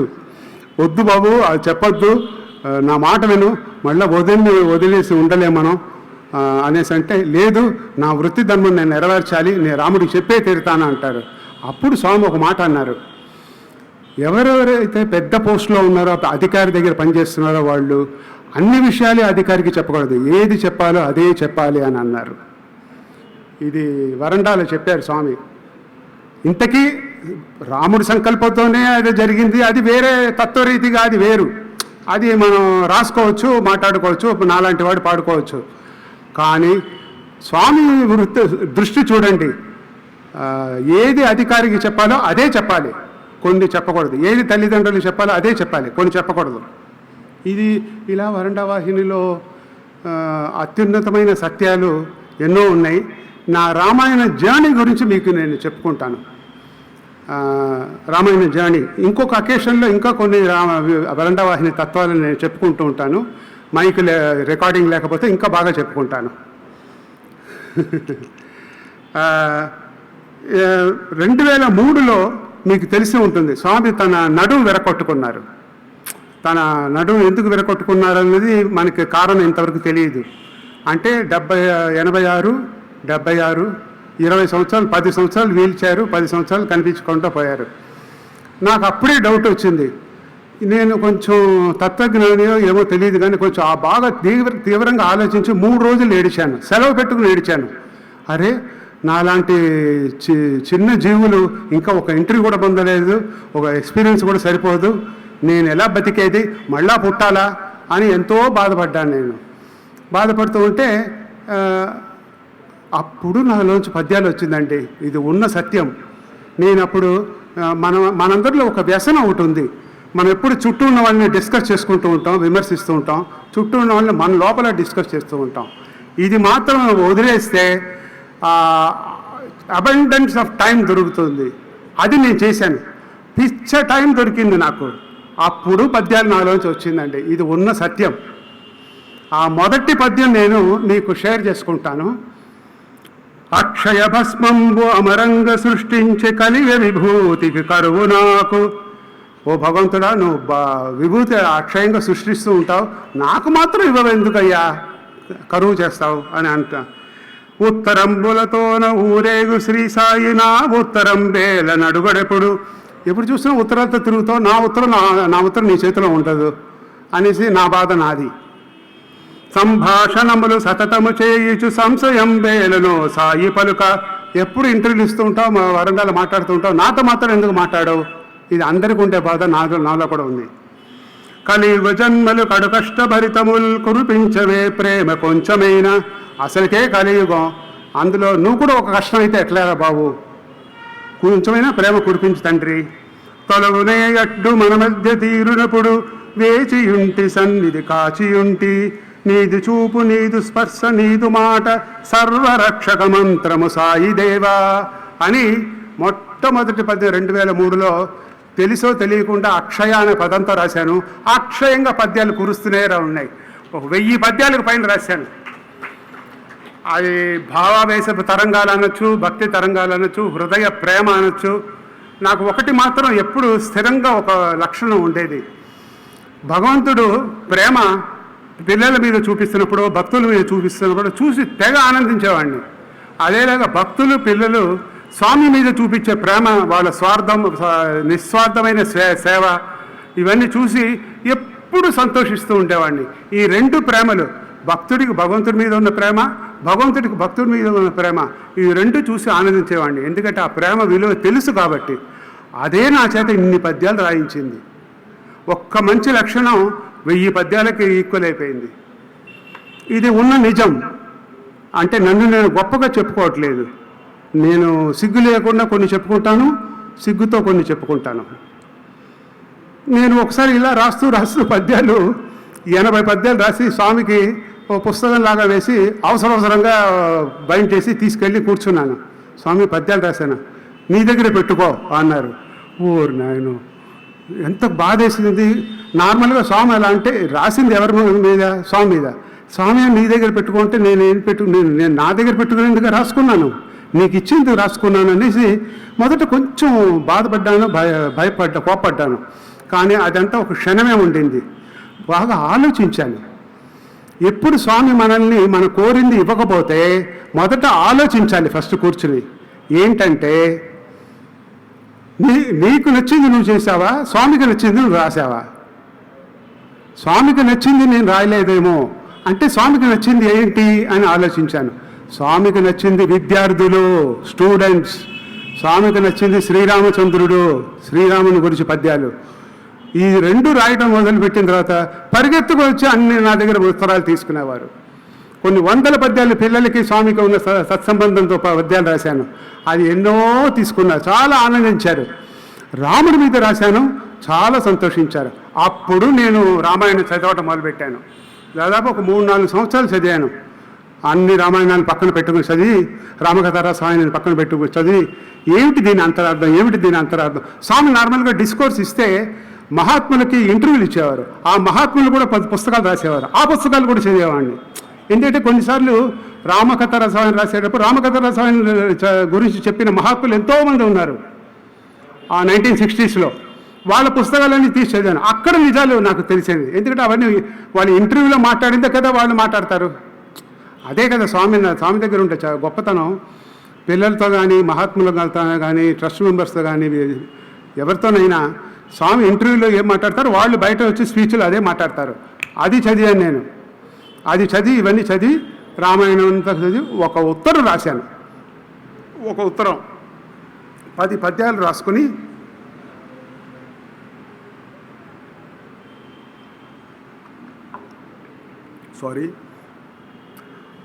ఒక 10 పద్యాలు సంక్షిప్తంగా రాసి, ఒక 3-4 పాటలు, కీర్తనలు. నాకెందుకో సరళంగా వస్తుంది, చేత్తో రాయను, అలా అనుకుంటే వస్తుంది. కంప్యూటర్లో టైప్ చేసేస్తాను, ప్రింట్ తీసి ఇస్తాను. హ్యాండ్ రైటింగ్ అంత బాగుంటుంది కాబట్టి సాంగ్ ప్రింట్ తీసి ఒకరోజు ఒక ఉత్తరం అటాచ్ చేసి వెళ్ళాను. ఆ ఉత్తరంలో ఏం రాశానంటే, స్వామి రామాయణం చదివాను, రామకథ రసాయనం చదివాను, అందులో తత్వార్థం నాకు గోచరించింది, మీకు విన్నవించుకుంటున్నాను స్వామి, పర్మిషన్ ఇవ్వండి అని. నేను తెలుసుకున్న సత్యం ఇది అని 3 సత్యాలు రాశాను. 1, సీతమ్మ తల్లి శ్రీరామచంద్రుని భగవంతుని చేయడానికి, పరమాత్మను చూపించడానికి ప్రపంచానికి మిథిలా నగరాన్ని వదిలి అయోధ్య వచ్చింది. తర్వాత మిథిలా నగరాన్ని తిరిగి చూడలేదు. సీతమ్మ తల్లి లంకకెళ్ళి రావణాసురుని చంపించి విముక్తిని, ప్రజలకు విముక్తి కలిగించి అయోధ్యకు వచ్చింది. మళ్ళా తిరిగి లంకకి తిరిగి చూడలేదు. సీతమ్మ తల్లి రామాయణాన్ని ప్రపంచానికి అందించాలని అయోధ్యనే వదిలేసి వాల్మీకి ఆశ్రమానికి వెళ్ళింది. ఇదంతా సీతమ్మ తల్లి చేసిన నిర్ణయమే స్వామి. మీరే నా సీతమ్మ తల్లి, మీరే సద్జ్ఞానం ఒకసారి నిర్ణయించి ఏదైనా చేస్తే మళ్ళా తిరిగి చూడదు. మీరే నా రాముడు, మీరే సత్యము, మీరే శివుడు, మీరే పార్వతి. మీరు నిర్ణయించి, మీరు నన్ను మీ ఇంటికి పిలిచి నన్ను రామాయణ రాయమని చెప్పాలి, లేకపోతే నేను మా ఇంటికి వచ్చి మీరు రామాయణ రాయమని చెప్పాలి. అప్పుడే నేను రాసే రామాయణంలో సత్యం ఉంటుంది స్వామి, లేకపోతే అసత్యం ఉంటుంది. ఇది నా సత్యమైన ప్రార్థన అని స్వామికి రాసిచ్చాను. అది అక్టోబర్లో 2007 అనుకుంటా, 2008లో రాసిచ్చాను. స్వామి చూసి చాలా సంతోషించారు. డైలీ నా కేసు నవ్వేవారు, కానీ మాట్లాడేవారు కాదు. సరే, స్వామి యొక్క తత్వం మనకి తెలిసిందే. స్వామి మాట నేను అతిగా కోరేశానేమో, లేకపోతే నేను తెలుసుకునే సత్యం కాదేమో అని అలా డౌట్ అంతా రాలేదు నాకు. అప్పుడు సేమ్ మళ్ళీ నవంబర్ కాన్వకేషన్ వచ్చింది. ఈసారి కాన్వకేషన్ రోబ్స్ యజుర్ మందిర్ 2, అంటే స్వామి ఉండే రూము యజుర్ మందిర్. దాని పక్కన ఉంటుంది YM2 అంటూ ఉంటాం మన పిల్లలం. YM2లో నేను కాన్వకేషన్ రోబ్స్ అన్ని పెట్టి అదే డ్యూటీతో బయట నుంచున్నాను. సాయంత్రం స్వామి దూరం నుంచి దర్శనం తర్వాత వస్తూ ఉన్నారు. అక్కడ దూరం నుంచి నన్ను చూశారు. చక్రవర్తి ఆయన వస్తున్నారు, వెనక ఎవరో తోస్తున్నాడు ఒక అబ్బాయి, మర్చిపోయాను. వచ్చి నా దగ్గరికి వచ్చారు, అన్నీ మొత్తం చూశారు, బాగుంది అన్నారు. ఆయన ఏదో మాట్లాడాలనుకుంటున్నారు, నేను ఏదో చెప్పాలనుకుంటున్నాను. సడన్గా మనం మాట్లాడితే దున్నపత కూర్చో అంటారేమో అని భయం. సో నేను మీ ఇద్దరం తడబడుతూ ఉంటే చక్రవర్తి తెలివైన వాడు జోక్యం తీసుకుని, స్వామి ఇతను పద్యాలు బాగా రాస్తాడు స్వామి, రామాయణం రాయాలనుకుంటున్నాడు స్వామి అని అన్నారు. అయ్యా బాబోయ్!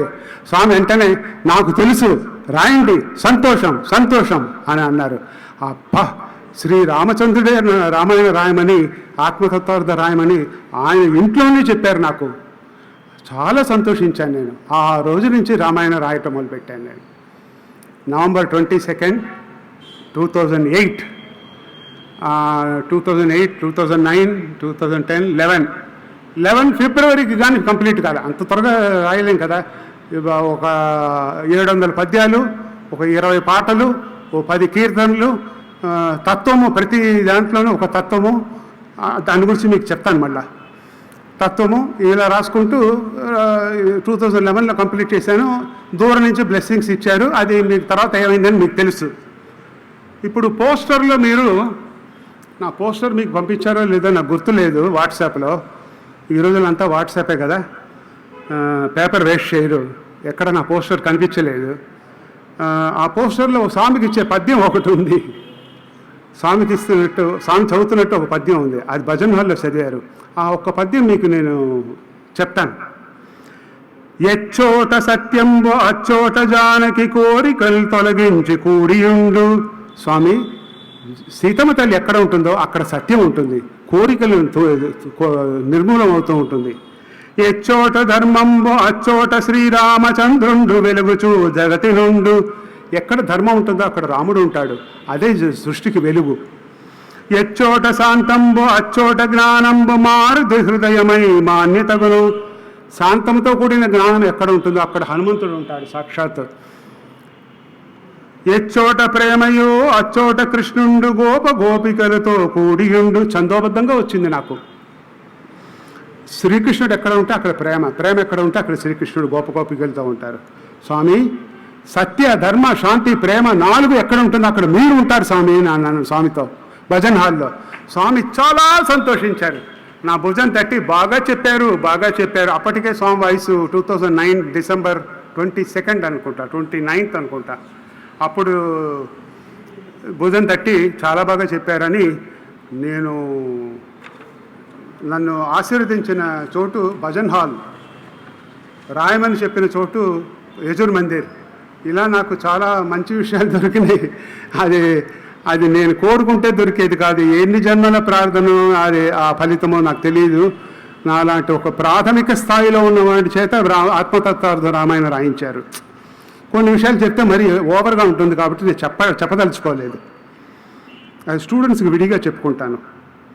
ఇది రాస్తున్నప్పుడు ఒక సత్యం నాకు తెలిసింది. సత్యదర్శనానుభవం అనే పుస్తకం రాసి కంప్లీట్ చేసి ఒక పారాగ్రాఫ్ ఒకటి రాశాను. అదేమిటంటే, రాముడు కృష్ణుడు సత్యసాయిని ఏ రసాలు కలవాడని పురాణాల్లో రాశారు కదా.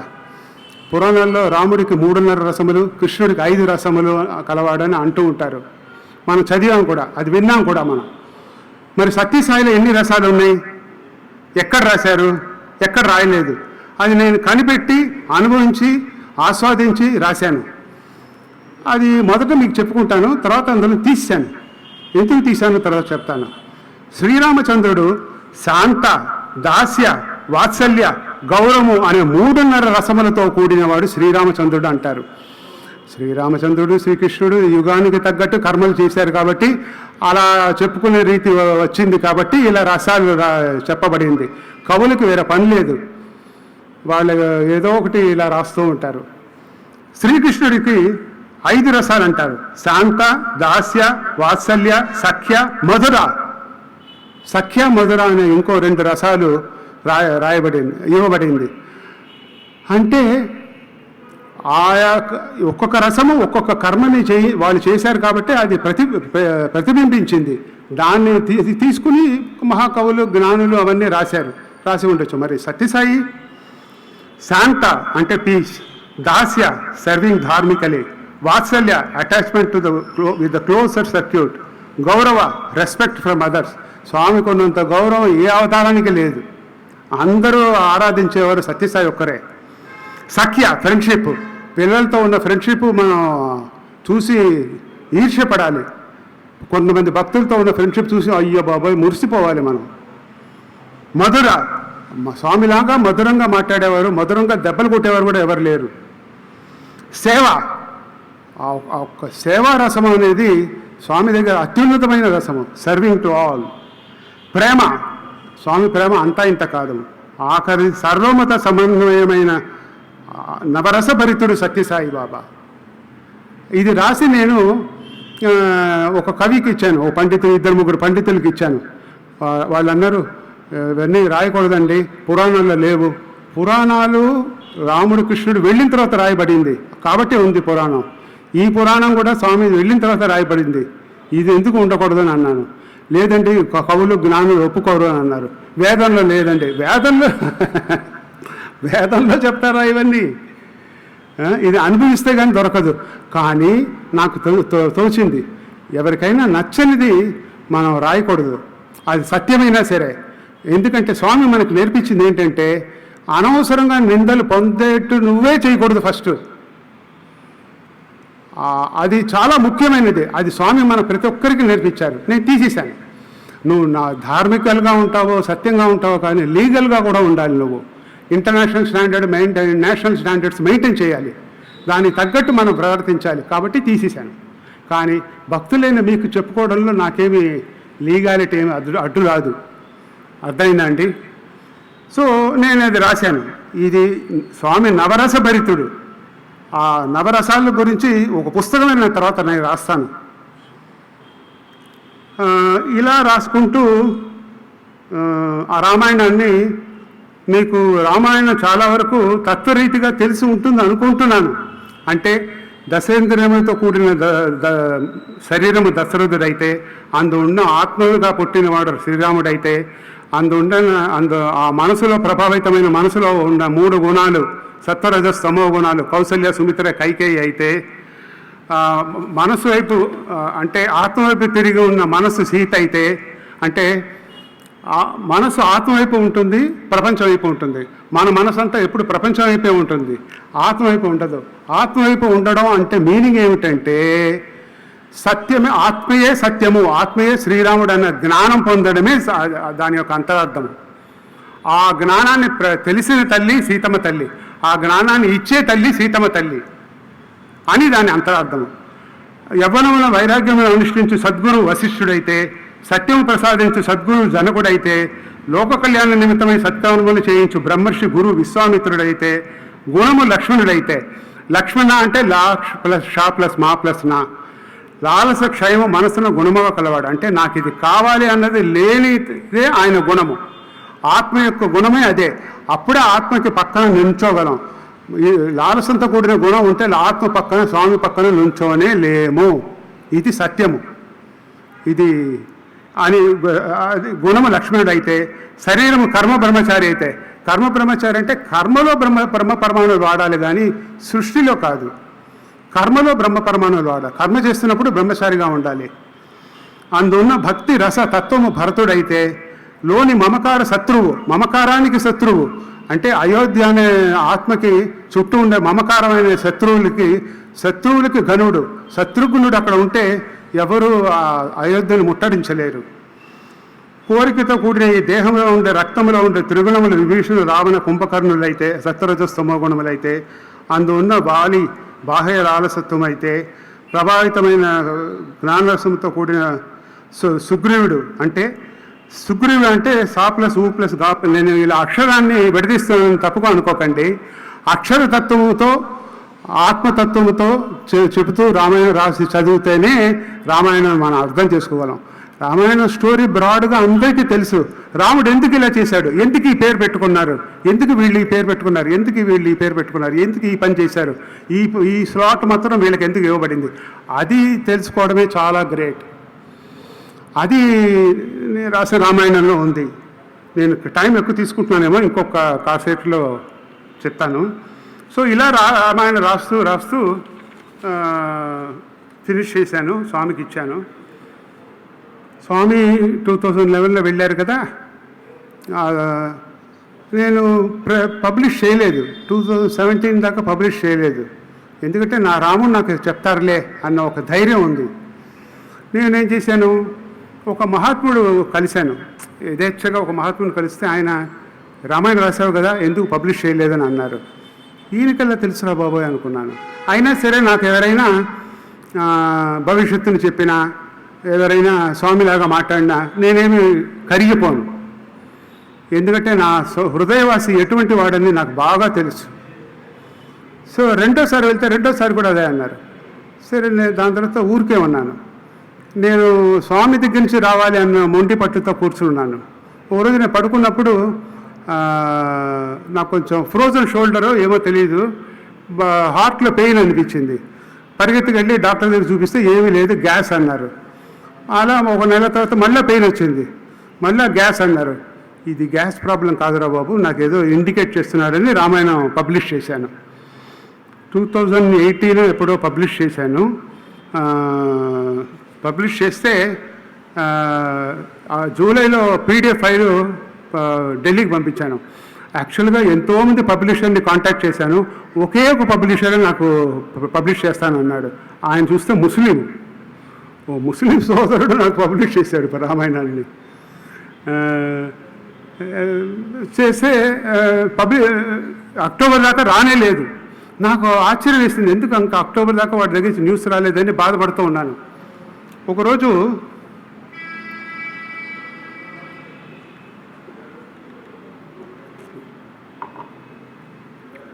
నేను పొద్దున పూట ఓంకార సుప్రభాతం చేస్తాను. ఒకప్పుడు బాగా ఒంట్లో బాగున్నప్పుడు ఓంకార సుప్రభాతం చేసిన తర్వాత మనసు నిర్మలంగా ఉంటుంది. సాధారణంగా ఏ ఆలోచన లేకుండా మనసు నిర్మలంగా ఉంటుంది. మా ఇంట్లో పెద్ద ఆంజనేయుడి ఫోటో ఉంది. అది చూస్తూ కూర్చుని ఆలోచిస్తూ కూర్చున్నాను. మీరు చెప్తే నమ్మరు, నేను నా గొప్పలు నేను చెప్పుకోవట్లేదు, పూర్తిగా వినండి. నాకు ఒక వాయిస్ వినిపించింది, మీరు ఒక తత్వం రాయడం మర్చిపోయారు అని అన్నారు. ఊరు నాయన ఇదేమిట్రా, ఇది ఎవర్రా మాట్లాడుతున్నారు అనుకుంటే నేనే హనుమంతుడును అన్నారు. ఏమిటి అనుకున్నాను, ఎందుకు ఇలా ఏ తత్వం స్వామి అని అడిగాను. మీరని అన్నారు. మీరు లక్ష్మణుడిని గుణముగా పోల్చారు, మంచిది, సంతోషం. ఆ లక్ష్మణుడు ఇంద్రజిత్తుతో పోరాడినప్పుడు, అంటే గుణములు ఇంద్రియాలతో పోరాడేటప్పుడు 0 అవుతుంది, అంటే 0నే అన్నారు ఆయన. పూర్తిగా నశింపబడుతుంది, దానివల్ల బాధపడక్కర్లా. భక్తి అనే నన్ను ఆంజనేయునిగా మీరు వర్ణించారు. భక్తి అనే నన్ను రామాజ్ఞతో సంజీవిని తెమ్మని ఆజ్ఞాపించారు. సంజీవిని అంటే సత్యమైన జీవము నరాల్లో నింపడమే సంజీవిని అని అన్నారు. ఓ నాయనో, ఇంత క్లారిటీతో చెప్పారే, ఇంత క్లారిటీ నేను ఊహించను కూడా లేదే, అది ఎలా మిస్ అయ్యాను అని బాధపడ్డాను. కొంచెం అతి తెలివితో నేను ఇంగ్లీష్లో రాస్తాను కదా స్వామి, అందులో యాక్ట్ చేస్తానులే అన్నాను. ఆయన నవ్వినట్టు వినిపించింది. నేను మనందరికీ ఆవగించదు, పిచ్చి ఉంటుంది, ఏ మిరక్కలు జరిగినా ఏది విన్నా ఇది నిజమా అది నిజమా అన్నట్టు ఒకటి ఉంటుంది. నాకు కూడా ఉండింది. నేను బాధతో ఆఫీస్కి వెళ్ళాను. ఆఫీస్కి వెళ్ళినప్పుడు 10:30కి ఫోన్ కాల్ వచ్చింది. సార్, మీరు పంపించిన PDF ఫైల్ కరప్ట్ అయిపోయింది, మళ్ళీ పంపండి అని. ఓ నాయనో, సంతోషించావురా బాబు అనేసి నేను మొత్తం కరెక్ట్గా ఆ పారాగ్రాఫ్ అందులో పెట్టి పోస్ట్ చేశాను. సరిగ్గా వాడు నాకు పంపింది ప్రింట్ కాపీస్ ఎప్పుడంటే నవంబర్ 22 పంపిస్తే, కొంచెం ముందుగా పంపించినా నేను బ్లెస్సింగ్స్ తీసుకునేవాడిని సమాధి మీద పెట్టి. 23వ తారీఖు ఆ గోలలో ఎలా నేను పెట్టుకుని స్వామి దగ్గర బ్లెస్సింగ్ తీసుకునేదని 24 పెట్టాను. నవంబర్ 24 సమాధి మీద పెట్టి ఇంటికి తీసుకెళ్ళాను. మహాతల్లి, మా తల్లికి తెలుసు. ఇంట్లో పెట్టినప్పుడు ఒక విగ్రహం విభూతి, దాని నిండుగా విభూతి వచ్చింది. ఒక విగ్రహం అందులో ఉండింది. ఆ విగ్రహం ఏమిటంటే రామ అనే సంస్కృతంలో అక్షరం, దానిపైన ఆంజనేయుని మోస్తోంది, దాన్ని సంజీవిని మోస్తున్నాడు. ఇది ఒకళ్ళు మోస్తూ ఆ విగ్రహం కనిపించింది. ఆహా, హనుమంతుడు చెప్పింది విగ్రహం వచ్చింది, ఒకేలాగా ఉంది అనేసి అప్పుడు సంతోషించాను. నేను నమ్మాను. అప్పుడే హనుమంతుడు చెప్పింది నిజం అని చాలా సంతోషించాను. మా అమ్మకి నమస్కరిస్తున్నాను. ఇప్పుడు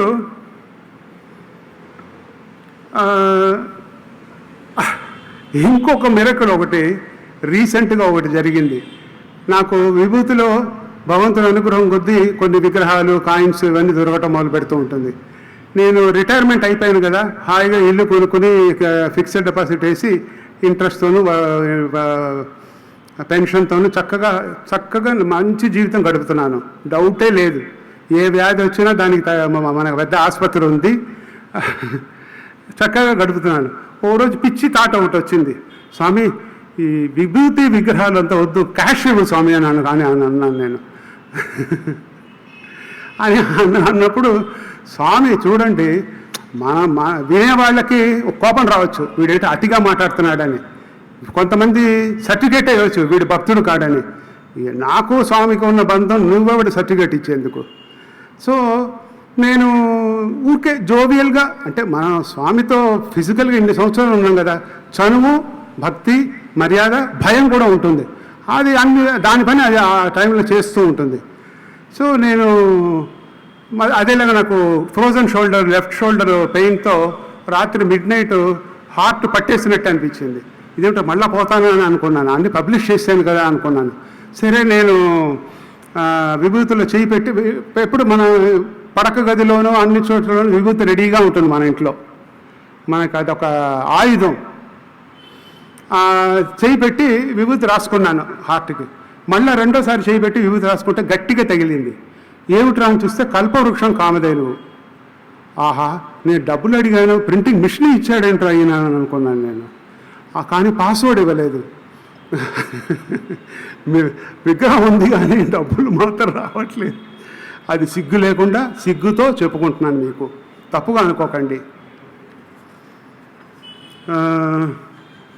ఒకసారి నేను మా ఫ్రెండ్స్తో, హైదరాబాద్ ఫ్రెండ్స్తోనూ బాంబేలో ఉన్న ఫ్రెండ్స్తోనూ వనవాసంలో ఉండే సీతను చూడటానికి, సీత వృక్షం చూడటానికి, ఆ చోటు చూడటానికి శ్రీలంకకి వెళ్ళాం. శ్రీలంక వనవాసంలో ఉన్న వృక్షం చూస్తున్నప్పుడు అక్కడ 2 దేవాలయాలు ఉన్నాయి. ఒకటి ఓల్డెస్ట్, ఇంకొకటి రెనోవేటెడ్. ఓల్డెస్ట్ దేవాలయంలో నా పుస్తకం పెట్టి, ఎక్కడికి వెళ్ళినా రామాయణం నేను తీసుకెళ్ళే అలవాటు, పుస్తకం పెట్టి అర్చన చేయిస్తున్నాం. మేము అర్చన చేస్తున్నప్పుడు 4 విగ్రహాలు, 4 ఫ్యామిలీస్ వెళ్ళాం. 4 విగ్రహాలు అక్కడ ఆయన పూజ చేస్తున్నప్పుడు పూజారికి అక్కడే గర్భగుడిలోనే క్రియేట్ అయింది. మాకు ఎంత సంతోషించామో, ఎంత దూరం నుంచి వచ్చామో. రాముడి గుడి లోపల, వనవాసం లోపల, సీతమ్మ కూర్చున్న చోటు కింద 4 విగ్రహాలు దొరికినాయి. సీత, రామ, లక్ష్మణ, ఆంజనేయుడు. అది కూడా పుట్టపర్తిలో ఎంట్రన్స్లో ఉండే సేమ్ మోడలే క్రియేట్ చేసి ఇచ్చారు. ఆశ్చర్యపోయాను నేను. అది మేము అందరం 4 ఫ్యామిలీస్ తీసుకున్నాం. అది మా ఇంట్లో పెట్టుకుని పూజ చేసుకున్నాం. ఇది అంటే నేను ఎందుకు ఇవి చెప్తున్నా అంటే, నాతో మామూలుగా స్వామి మిరకల్ చేస్తూ ఆనందింప చేయడం మాత్రం కాదు, రామాయణం జర్నీ మొత్తం తోడుగా ఉన్నారు. రీసెంట్గా ఇంగ్లీష్లో రామాయణం రాస్తున్నప్పుడు జనవరి 1వ తారీఖు, 8వ తారీఖు ఫోటోలో వచ్చి అక్షంతలు వచ్చి నా మీద పడింది. ఆశ్చర్యపోయాను నేను. అంటే రాముడు, నేను మొదటే చెప్పాను కదా, స్వామికి నచ్చింది మనం చేయాలి, స్వామికి మెచ్చినట్టు మనం జీవించాలి. అదే నా యొక్క నేను తెలుసుకున్న సత్యం. ఒక పద్యం చెప్పేసి నేను ఫినిష్ చేస్తాను. మీకు పద్యాలు ఎక్కువ చెప్పి మిమ్మల్ని బాధపడుతున్నానేమో, మీరంతా తెలుగు వాళ్ళు కాబట్టి నేను నమ్మి పాడుతున్నాను. ఈ పద్యం నేను ఒక ఆదివారం దర్శనం టైంలో పొద్దున ఇచ్చాను. ఇచ్చేసి దర్శనం అయిపోయిన వెంటనే మనం ఏం చేస్తాం, మనందరం ఇళ్ళకెళ్ళి రూమ్లో ఫ్రెష్ అయ్యి రెండో టిఫిన్ కొట్టేసి పరిగెత్తుకు వచ్చి మళ్ళీ దర్శనంలో భజనలో కూర్చుంటాం, అంతే కదా. నేను ఈ పద్యం రాసి ఇచ్చిన వెంటనే స్వామి నాకు కబురు పంపారు, ఎక్కడ ఈ దున్నపోతని. కబురు పంపితే ఏంటి స్వామి ఎందుకు కబురు పంపారు అనేది, అది ఇండైరెక్ట్గా ఆ పద్యం మీకు చెప్తాను. విశ్వేశనీ కీర్తి వేయి శీర్షంబుల ఆదిశేషునకై అలవియగునే. ఓ విశ్వేశ్వరుడా, నీ కీర్తిని 1000 నోర్లు ఉన్న ఆదిశేషుడు కూడా చెప్పగలడా? చెప్పలేడు. నయముగా పరిధిని 4 వేదంబులు సాటింపని శక్తి సాధ్యమగునే. 4 వేదాలు నీ యొక్క పరిధిని చాటి చెప్పగలదా? చెప్పలేదు. నువ్వు అనంతమైన వాడివి. సత్యంబు జ్ఞానంబు క్షయముగా వర్ణింప 7 ఋషులకైన సాధ్యమగునే. సత్యము జ్ఞానము ఒకటిగా చేసి మిమ్మల్ని అర్థం చేసుకున్నప్పుడు 7 ఋషులైనా మిమ్మల్ని గురించి అర్థం చేసుకుని చెప్పగలరా? చెప్పలేరు. నేనెట్టి వాడను నీలీలలేరు గంగ శరణజొచ్చితి నిన్ను సాయిదేవా. నేనెంతటి వాడను స్వామి నీ లీలలు రాయడానికి, నీకు ఒక్కటే ఒకటి చెప్పగలను, నిన్ను శరణాగతి పొందుతున్నాను అని రాశాను. అనుభవింతును సాయి ఐక్యమందగ నీలో ఆనందమదియే జీవాత్మగాను. ఒక జీవాత్మగా నేను ఆనందం ఏమిటిరా నాకు దక్కుతుందంటే, నీలో ఐక్యం అవ్వడమే నాకు నిజమైన ఆనందం. జన్మ జన్మలుగను జాగృతి లేకుండా తిరుగుచుంటి సాయి తీరు లేక. వెలుతురు తెలియకుండా జన్మ జన్మలుగా నేను తిరుగుతూ ఉన్నాను స్వామి, తీరు తెలియకుండా. అద్భుతంబునది ఆనందమదియేను జీవుడు ఐక్యమంద చిరముగాను. జీవుడు దేవుళ్ళు ఐక్యమవడమే స్థిరమైన జ్ఞానము, స్థిరమైన సత్యము, స్థిరమైన ఆనందము అని స్వామికి రాసిచ్చాను. స్వామి చాలా సంతోషించారు. ఎక్కడ నా స్టూడెంట్స్ అయితే నాకు ఉత్తరం ఇస్తూ కూర్చుంటారు, మిగతా వాళ్ళు నా కోసం ఎప్పుడు వెయిట్ చేయరని కోపం తెచ్చుకున్నారు. ఏమిటే బాబు ఎప్పుడు తీసుకుంటావు, ఎప్పుడు చదువుతావు, ఎప్పుడు మాట్లాడతావు, ఇవన్నీ ఎవరికి తెలుసు అంటే నా తలరాత ఎలా ఉందో దాన్ని తగ్గట్టు ప్రతిబింబించాడు. కానీ అక్నాలెడ్జ్ చేశారు చూడండి, అది నాకు సంతోషం. నా జీవితం ఆయనలో ఐక్యం అవుతుంది అనే దానికి నిర్ధారణగా ఈ పద్యం నాకు స్వామి అక్నాలెడ్జ్ చేశారు. ఇది చెప్పి మీకు ఇంకొక పద్యంతో ప్రసంగాన్ని ముగిస్తున్నాను. నేను 1000 పద్యాలు రాసినా సరే, 1000 పద్యాలు ఇంగ్లీష్లో, తెలుగులోను ఇంగ్లీష్లోను రాసినా సరే, ఒకే ఒక పద్యం మాత్రం నాలో పారాయణం అయిపోయింది. అదేంటంటే చెప్తాను, అది అందరికీ చెందుతుంది. ఆంజనేయుండు కానరాడు అలసినట్టు, సొలసినట్టుల లక్ష్మణుని చూడలేదు, దొరకునా ఇట్టి భాగ్యంబు మురి రీతి, సాయి కార్యంబునే సదా చేయిచుందు. అంటే ఆంజనేయుండు కానరాడు అలసినట్టు, ఆంజనేయుడు అలసిపోయినట్టు ఎప్పుడు మనం రామాయణంలో చదవలేదు. రాముడు చెప్తే స్వామి నాకు ఇప్పుడు టైర్డ్గా ఉన్నాను, తర్వాత వచ్చి చేస్తాను, డ్యూటీలో జాయిన్ అవుతాను అని ఎప్పుడు చెప్పలేదు. సొలసినట్టుల లక్ష్మణుని చూడలేదు. ఆంజనేయుడు అంటే భక్తి. భక్తి ఎప్పుడు టైర్డ్ అయినట్టు ఫీల్ కాకూడదు. టైర్డ్ అయినట్టు ఫీల్ అయితే నువ్వు అహంకారంతో చేసినట్టు, టైర్డ్ కాకుండా ఫీల్ అయితే భక్తితో చేసినట్టు. అంగదుడు ఏం చేశాడు, హనుమంతుడు ఏం చేశాడు, లక్ష్మణుడు ఏం చేశాడు, సుగ్రీవుడు ఏం చేశాడు, టైర్డే కాలేదు. సొలసినట్టు లక్ష్మణుని చూడలేదు.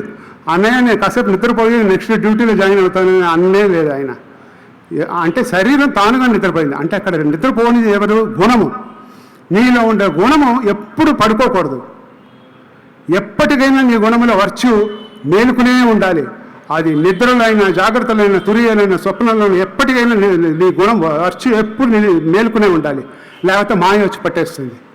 సొలసినట్టుల లక్ష్మణుని చూడలేదు, దొరకునా ఇట్టి భాగ్యంబు మురియు రీతి. ఓ భగవంతుడా, నాకు ఈ భాగ్యం దొరుకుతుందా, నా జీవితం కూడా మురిసిపోయేట్టు చేయండి. సాయి కార్యంబునే సదా చేయుచుందు. స్వామి మీకు సేవలు ఈ విధంగా నేను ఎప్పుడు చేస్తూ ఉంటాను, చిరకాలం చేస్తూ ఉంటాను. ఈ జన్మే కాదు, ఈ లోకమే కాదు, ఏ లోకమైనా సరే నేను మీ సేవకి నేను ఎప్పుడు నేను రెడీగా ఉన్నాను స్వామి, ఈ రెండు ప్రసాదించండి అని రాశాను. ఇంకా ఎన్నో చెప్పాలని ఉంది, ఎన్నో రహస్యాలు, ఎన్నో అద్భుతాలు, ఎన్నో మెటీరియలైజేషన్స్ చెప్పాలని ఉంది. కానీ ఇచ్చింది 1 గంట. చదవగలనా?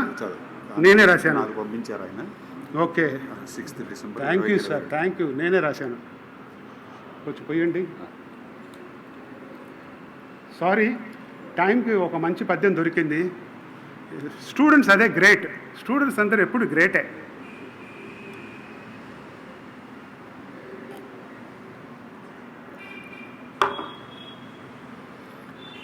ఈ సమయంలో కామరాజ్ అనిల్ కుమార్ మిత్రుడు, నా మిత్రుడు, ఆయన గురించి ఒక పద్యం నేను ఎప్పుడో రాసిచ్చాను.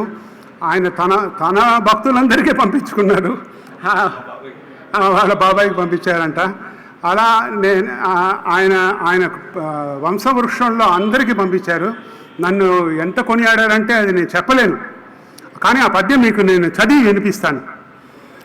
కామరాజపు వంశ ఘన చరిత్రుండు భక్త అనిల్ కుమార్ భాగ్యపరుడు. ఎప్పుడు ఒక్కొక్క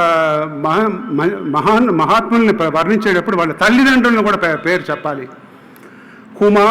తల్లి సరోజిని, తండ్రి బాపయ్యల పూజ ప్రసాదంబు పుణ్యుడితడు.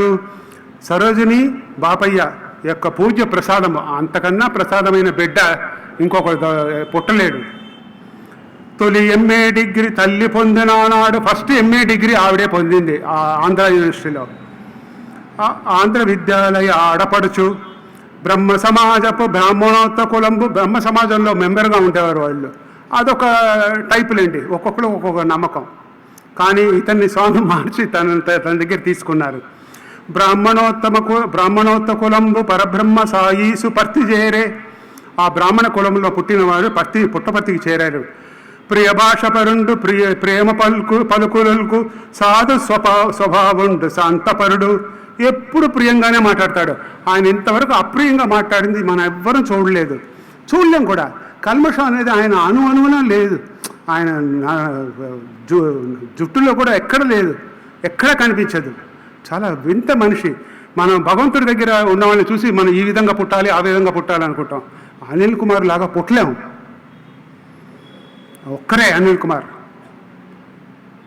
స్వభావం నొప్పింపడెప్పుడు నవ్వక నవ్వించు తగు రీతి. ఎవ్వరు నొప్పించాడు, ఎప్పుడు ప్రతి ఒక్కరిని ఏదో ఒక యాంగిల్లో నవ్విస్తూనే ఉంటాడు. నిత్యము తనరుడు సత్యప్రేమ సాధించే వృత్తిలో సాయితో తిరిగాడు సాధుసత్తుడు. స్వామి ప్రేమను సాధించి స్వామి మెమరీలో ఉండి స్వామితోనే తిరిగే ఒక ఏకైక మనిషి. ఆంగ్ల భాషలో అనువదించు సాయి. ఆంగ్ల భాషల్లో అనువదిస్తూ ఉంటారు. నేను ఇక్కడ పెద్ద అక్షరాల్లో ఉన్నాయి, గణం చదవలేకపోతున్నాను. మది నుండు నిత్యము మాన్యపరుడు సాయి మధుర పలుకులు సర్వులకు అందించు. ఆయన హృదయం నిండుగా స్వామి పలుకులే నిండి ఉంది, కానీ ఇంకా వేరే పలుకులే లేవు. అటువంటి మధుర పలుకులు అందరికీ సర్వులకు అందించే భాగ్యం ఇదియే అని భక్తవరుడు. ఇది నా భాగ్యం అని అనుకునే చెప్తాడు, కానీ గర్వంగా అహంకారంతో ఎప్పుడు ఆయన మాట్లాడు. ఆత్మతత్వ పలుకులు ఆకృతితో కోరు తపించు నిత్యము తాపసితుడు. అంటే ఆత్మ పలుకు అంటే సత్యము. సత్యసాయి గురించి ఎప్పుడు పలుకుతూ ఉంటాడు తప్ప ఇంకా వేరే పలుకులు పలకడు. ఈ ఊరు ఆ ఊరు ఏ ఊరు వారైనా ఆయన ప్రతి ఒక్కరిని సంబోధించాడు. నువ్వు తెనాలి వాడివి కదా, నువ్వు బాపట్ల వాడివి కదా, నువ్వు తాడేపల్లి వాడివి కదా. అది ఎలా గుర్తుంటుందో, ఎన్ని వందల వేల లక్షల మందిని ఆయన ఎలా గుర్తుపెట్టుకుని మాట్లాడతారో అది ఆయనే సాటి. ఈ ఊరు ఆ ఊరు ఏ ఊరు వారైన పేరు లూర్లతో పలుకు ప్రియుడు తెడదు. ఉన్నాడు నాలోన ఉండువాడొక్కడు సాయి దేవుడు అన్నట్టు సత్యపరుడు. స్వామి ఒక్కరే నా గుండెలో ఉన్నాడు, ఇంకెవ్వరు లేరు అనేది చెప్పే సత్యపరుడు అనిల్ కుమార్ గారు. ఏ రూపమిమ్మహి, ఇది చూడండి, ఏ రూపమిమ్మహి దర్శింప భక్తితో పరుగెత్తి సాయికై పరితపించు. ఏ రూపాన్ని చూడాలి, ఏ దేన్ని దర్శించాలో అని భక్తితో పరిగెత్తే జనులు సాయికై ఎంతోమంది పరితపిస్తూ ఉంటారు. ఏ పలుకులు ఆశించు ఈ 7 భువనాలు నిత్యం ఎదురు చూచు సత్యమంచు. ఆయన మాటలు వింటే చాలు ఈ 14 లోకాలు ఎదురు చూస్తూ నిత్యము బయటకు వెయిట్ చేస్తూ ఉంటారు. ఏ పాద పద్మముల్ ఇమ్ముగ శరణంచు తహతహలాడెదరు ధన్యమంచు. ఏ పాదపద్మాలు పట్టుకొని శరణం పొందాలని పరిగెత్తుకుంటూ ఆ పాదపద్మాల కోసం పరిగెత్తే వాళ్ళు ఎంతోమంది ఉన్నారు. ఏ చూట్కులందంగా ఈ జన్మ కడతేరు సాధకులాసింత్రు శాంతి అంచు. ఎప్పుడైతే స్వామిని దర్శించుకుని ఈ జన్మని కడతేర్చుకోవాలని ఆశిస్తూ స్వామి కోసం పరిగెత్తే వాళ్ళు ఎంతోమంది ఉన్నారు. ఆ రూపం ఆ పల్కు ఆ పాదం ఆ చూపు అందే సహజ రీతి పూర్ణమితడు. అన్నీ ఆయనకి సహజంగా దొరికింది సత్యసాయి దగ్గర. ఏది లభ్యమైన ఈడేరునంతయు సాయి సన్నిధియను సాధుజీవి. ఏది దొరికితే అన్నీ దొరికినట్టు అది స్వామి యొక్క సన్నిధి. నేను గవాస్కర్ని చెప్పాను చూడండి, మా ఇంటికి వచ్చారని. అది కూడా 1982లో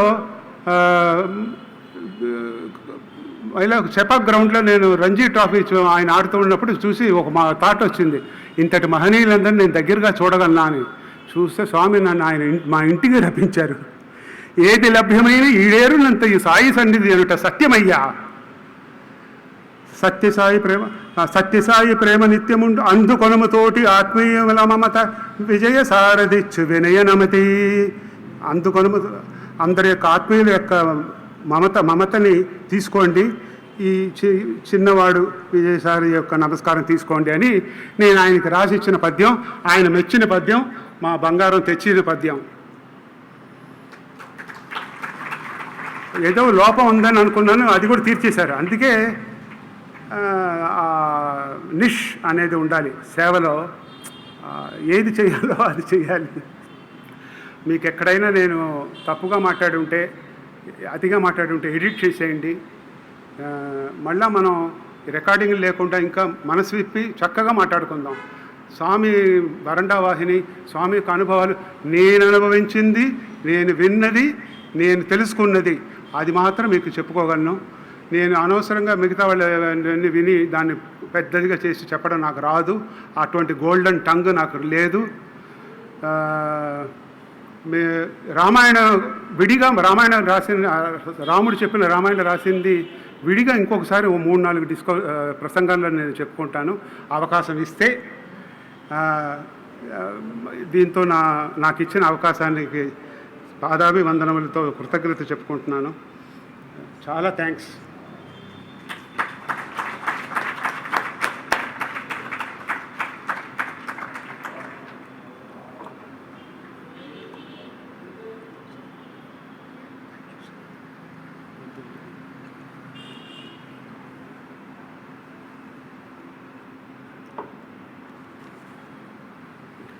సాయిరామ్. స్వామి దివ్య పద సన్నిధిలో ఉన్నవారందరూ కూడా ఎవరిని అడిగినా కూడా ఎంతో అద్భుతమైనటువంటి అనుభూతులను వారు పొందినటువంటివన్నీ కూడా మనతో పంచుకుంటారు. వారు చెప్పినట్లుగా సమయం సరిపోదు. ఎన్ని సంవత్సరాలు, 39 సంవత్సరాలు స్వామి దివ్య పద సన్నిధిలో ఉంటూ వారితోటి అనుభూతులు ఇప్పుడు వింటుంటే 1-on-1 ఆయనతోటి కలిసి మాట్లాడినటువంటి సందర్భాలు అనేకమైనటువంటివి మనవి ప్రస్తావించారు. అదేవిధంగా ఇప్పటిదాకా వారు రాసినటువంటి తెలుగు పద్యాలు, శ్లోకాలు ఇవన్నీ కూడా మనకి చదివి వినిపించారు. కామరాజ్ అనిల్ కుమార్ గారి మీద రాసినటువంటిది కూడా మనకి చదివి వినిపించారు. అలది తెలుగు పదాలతో ఇవన్నీ కూడా సాయి సరస్వతి అనుగ్రహించినటువంటివన్నీ కూడా మనకి వారు గ్రంథస్థం చేయడం, రాయడం, స్వామివారికి చూపించడం, వారి అనుగ్రహ ఆశీస్సులు దండిగా పొందినటువంటి ధన్యజీవి శ్రీ పి విజయసారథి గారు ఈ రోజున 133వ శివం సమర్పణలో వారి అనుభూతులను మనందరితో పంచుకున్నందుకు మనందరి కరతాళధ్వనులతో వారికి కృతజ్ఞతలు తెలియచేద్దాం. సార్, చాలా కృతజ్ఞతలు. మీరు ప్రశాంతమైన నుంచి వచ్చి స్వామి దివ్య పద సన్నిధి నుంచి వచ్చి శివం కూడా ఇందాక మీరు చెప్పినట్లుగా స్వామి నా హృదయం అని చెప్పారండి శివం. అందువలన ప్రశాంతమైన నుంచి శివం స్వామి హృదయానికి వచ్చినటువంటి మీకు సాయిరాములు చెప్తూ సత్సాయి విద్యార్థులు నిర్వహించేటువంటి కార్యక్రమానికి మీ అందరి చేయూత ఇస్తున్నందుకు, అదేవిధంగా ఆర్గనైజేషన్ మెంబర్స్ అందరికీ కూడా సత్సాయి విద్యార్థులందరి తరపున సాయిరాములు తెలుపుతూ గౌరవనీయులు శ్రీ పి విజయసారథి గారిని వేదికపైకి ఆహ్వానిస్తూ వారికి శ్రీ సత్యసాయి రక్షణ కవచం, అదేవిధంగా శివం సమర్పణ మొమెంటో ఇవ్వవలసిందిగా వేదికపైకి విజయసారథి గారిని, మా శేషసాయి గారిని, మన శేషసాయి గారిని, మెంబర్ సెక్రటరీగా సేవలు అందిస్తున్న శేషసాయి గారిని, డాక్టర్ రాంబాబు గారిని, మెడికల్ కోఆర్డినేటర్గా సేవలు అందిస్తున్న డాక్టర్ రాంబాబు గారిని, మా రాధేశ్యామ్ని, స్టూడెంట్ రాధేశ్యామ్ని వేదికపైకి ఆహ్వానిస్తున్నాను. గౌరవనీయులు విజయసారథి గారు, శేషసాయి గారు, రాధేశ్యామ్, డాక్టర్ రాంబాబు గారు. రాధేశ్యామ్.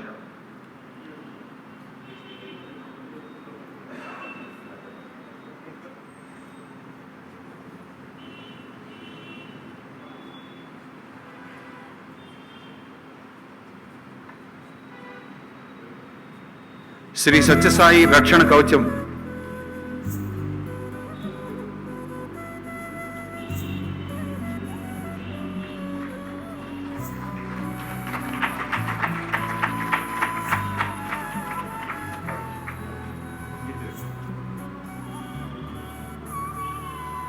సాయిరామ్ శివం సమర్పణ మొమెంటో డాక్టర్ రాంబాబు గారు, మా విద్యార్థి సోదరుడు రాధేశ్యామ్.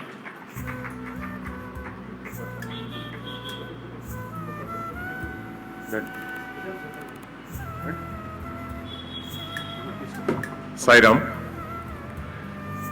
ఎంతో గొప్ప అనుభూతి మనందరికీ. బట్ నా పర్సనల్ ఎక్స్పీరియన్స్ విజయసారథి గారితో కూడా పంచుకోవడానికి ఆయన పర్మిషన్ తీసుకున్నాను.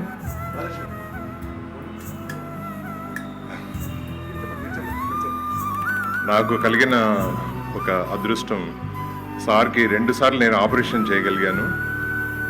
అది ఆపరేషన్ అని చెప్పలేను, స్వామి చేసిన మిరకిల్ అది. ఒకసారి అయితే అంటే ఆయన వారికి కూడా తెలియదు, we almost lost him on the table. It's just fraction of few seconds. స్వామి అప్పుడు నేను అంటే ఐ వాజ్ ఇన్ డీప్ ఇదన్నమాట. స్వామిని ప్రే చేస్తే జస్ట్ విత్ ఇన్ సెకండ్స్ లోపల హీ రివైవ్డ్ హిమ్. నేను ఈ విషయం వారికి నేను పంచుకోలేదు, అంటే ఇవాళ ఎందుకో చెప్పాలనిపించింది. He had a very chronic disease. ఆ క్రానిక్ డిసీజ్కి మెడ్రాస్కి వెళ్ళి ఒపీనియన్ తీసుకున్న తర్వాత మా దగ్గరికి వచ్చాక ఆపరేషన్ చేసినప్పుడు ఆ ఫైండింగ్స్, అంటే ఆపరేషన్ చేస్తున్నప్పుడు సైనస్ లోపల డిసీజ్ ఎంత డిస్ట్రాయ్ చేసిందంటే అసలు అక్కడ ఏం మిగలకూడదు ఇంకా. But is just Swami's miracle that everything relieved. అంటే ఆయన టీత్ కానివ్వండి, సైనస్ కానివ్వండి, అసలు ఎక్కడ ఏమి డిఫెక్ట్ లేకుండా స్వామి హీల్ చేశారు. అది greatest miracle, that blessing that he got it from Swami. ఈ 2 విషయాలు పంచుకుందామని నాకు అనిపించింది. నాకు తెలియకుండా స్టేజ్ మీదకి పిలిచారు, అది కూడా ఒక మిరకిల్. అది సాయిరామ్.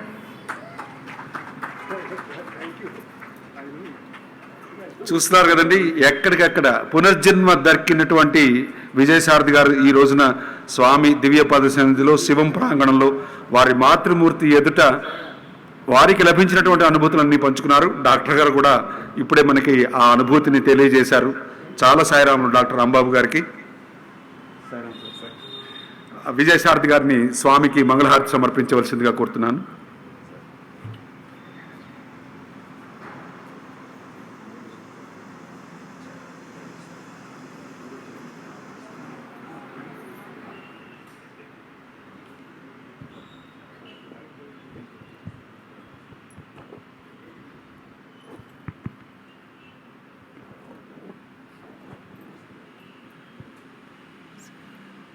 ओम जय जगदीश हरे स्वामी सत्य साई हरे भक्त जना संरक्षक भक्त जना संरक्षक पर्ति महेश्वरा ओम जय जगदीश हरे शशिवदना श्रीकर सर्व प्राणपते स्वामी सर्व प्राणपते आश्रित कल्पलतिका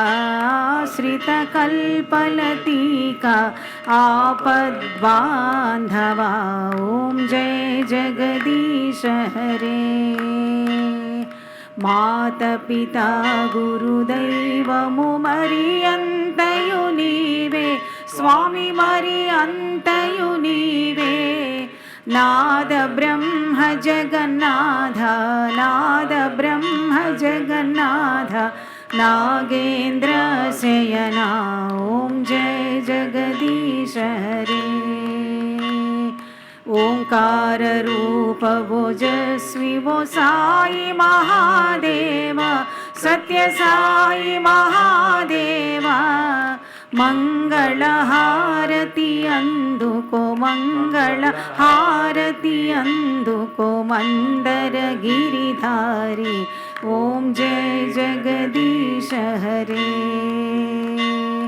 नारायण नारायण ओम सत्यनारायण नारायण नारायण ओम नारायण नारायण ओम सत्यनारायण नारायण ओम सत्यनारायण नारायण ओम ओम जय सद्गुरुदेवा नारायण नारायण ओम सत्यनारायण नारायण नारायण ओम नारायण नारायण ओम सत्यनारायण नारायण ओम सत्यनारायण नारायण ओम ओम जय सद्गुरुदेवा नारायण नारायण ओम सत्यनारायण नारायण नारायण ओम नारायण नारायण ओम सत्यनारायण नारायण ओम सत्यनारायण नारायण ओम ओम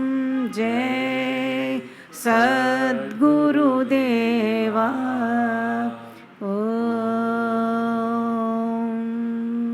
शांति शांति शांति समस्तलोका सुखिनो भवन्तु समस्तलोका सुखिनो भवन्तु समस्तलोका सुखिनो भवन्तु ओम शांति शांति शांति जय बोलो भगवान श्री सत्य साई बाबा जी की जय साईराम సాయిరామ్. స్వామి దయతో 133వ శివం సమర్పణలో ధన్యజీవులు శ్రీ పి విజయసారథి గారు వారికి స్వామి ఇచ్చినటువంటి అనుభూతులను మనందరితో పంచుకున్నారు. అదేవిధంగా 134వ శివం సమర్పణ మే నెల 26వ తారీఖు 4వ ఆదివారం నాడు జరుగుతుంది. ఆ రోజున కూడా అందరూ సాయి కుటుంబ సభ్యులందరూ వచ్చి ఆ సమర్పణలో కూడా పాలు పంచుకోవాల్సిందిగా కోరుతూ, ముందుగా మహిళలందరూ వెళ్ళి స్వామి దర్శనం చేసుకున్న తర్వాత జెంట్స్ అందరూ కూడా వెళ్ళి స్వామి దర్శనం చేసుకుని ప్రసాదం తీసుకుని వెళ్ళవలసిందిగా కోరుతూ జై సాయిరామ్.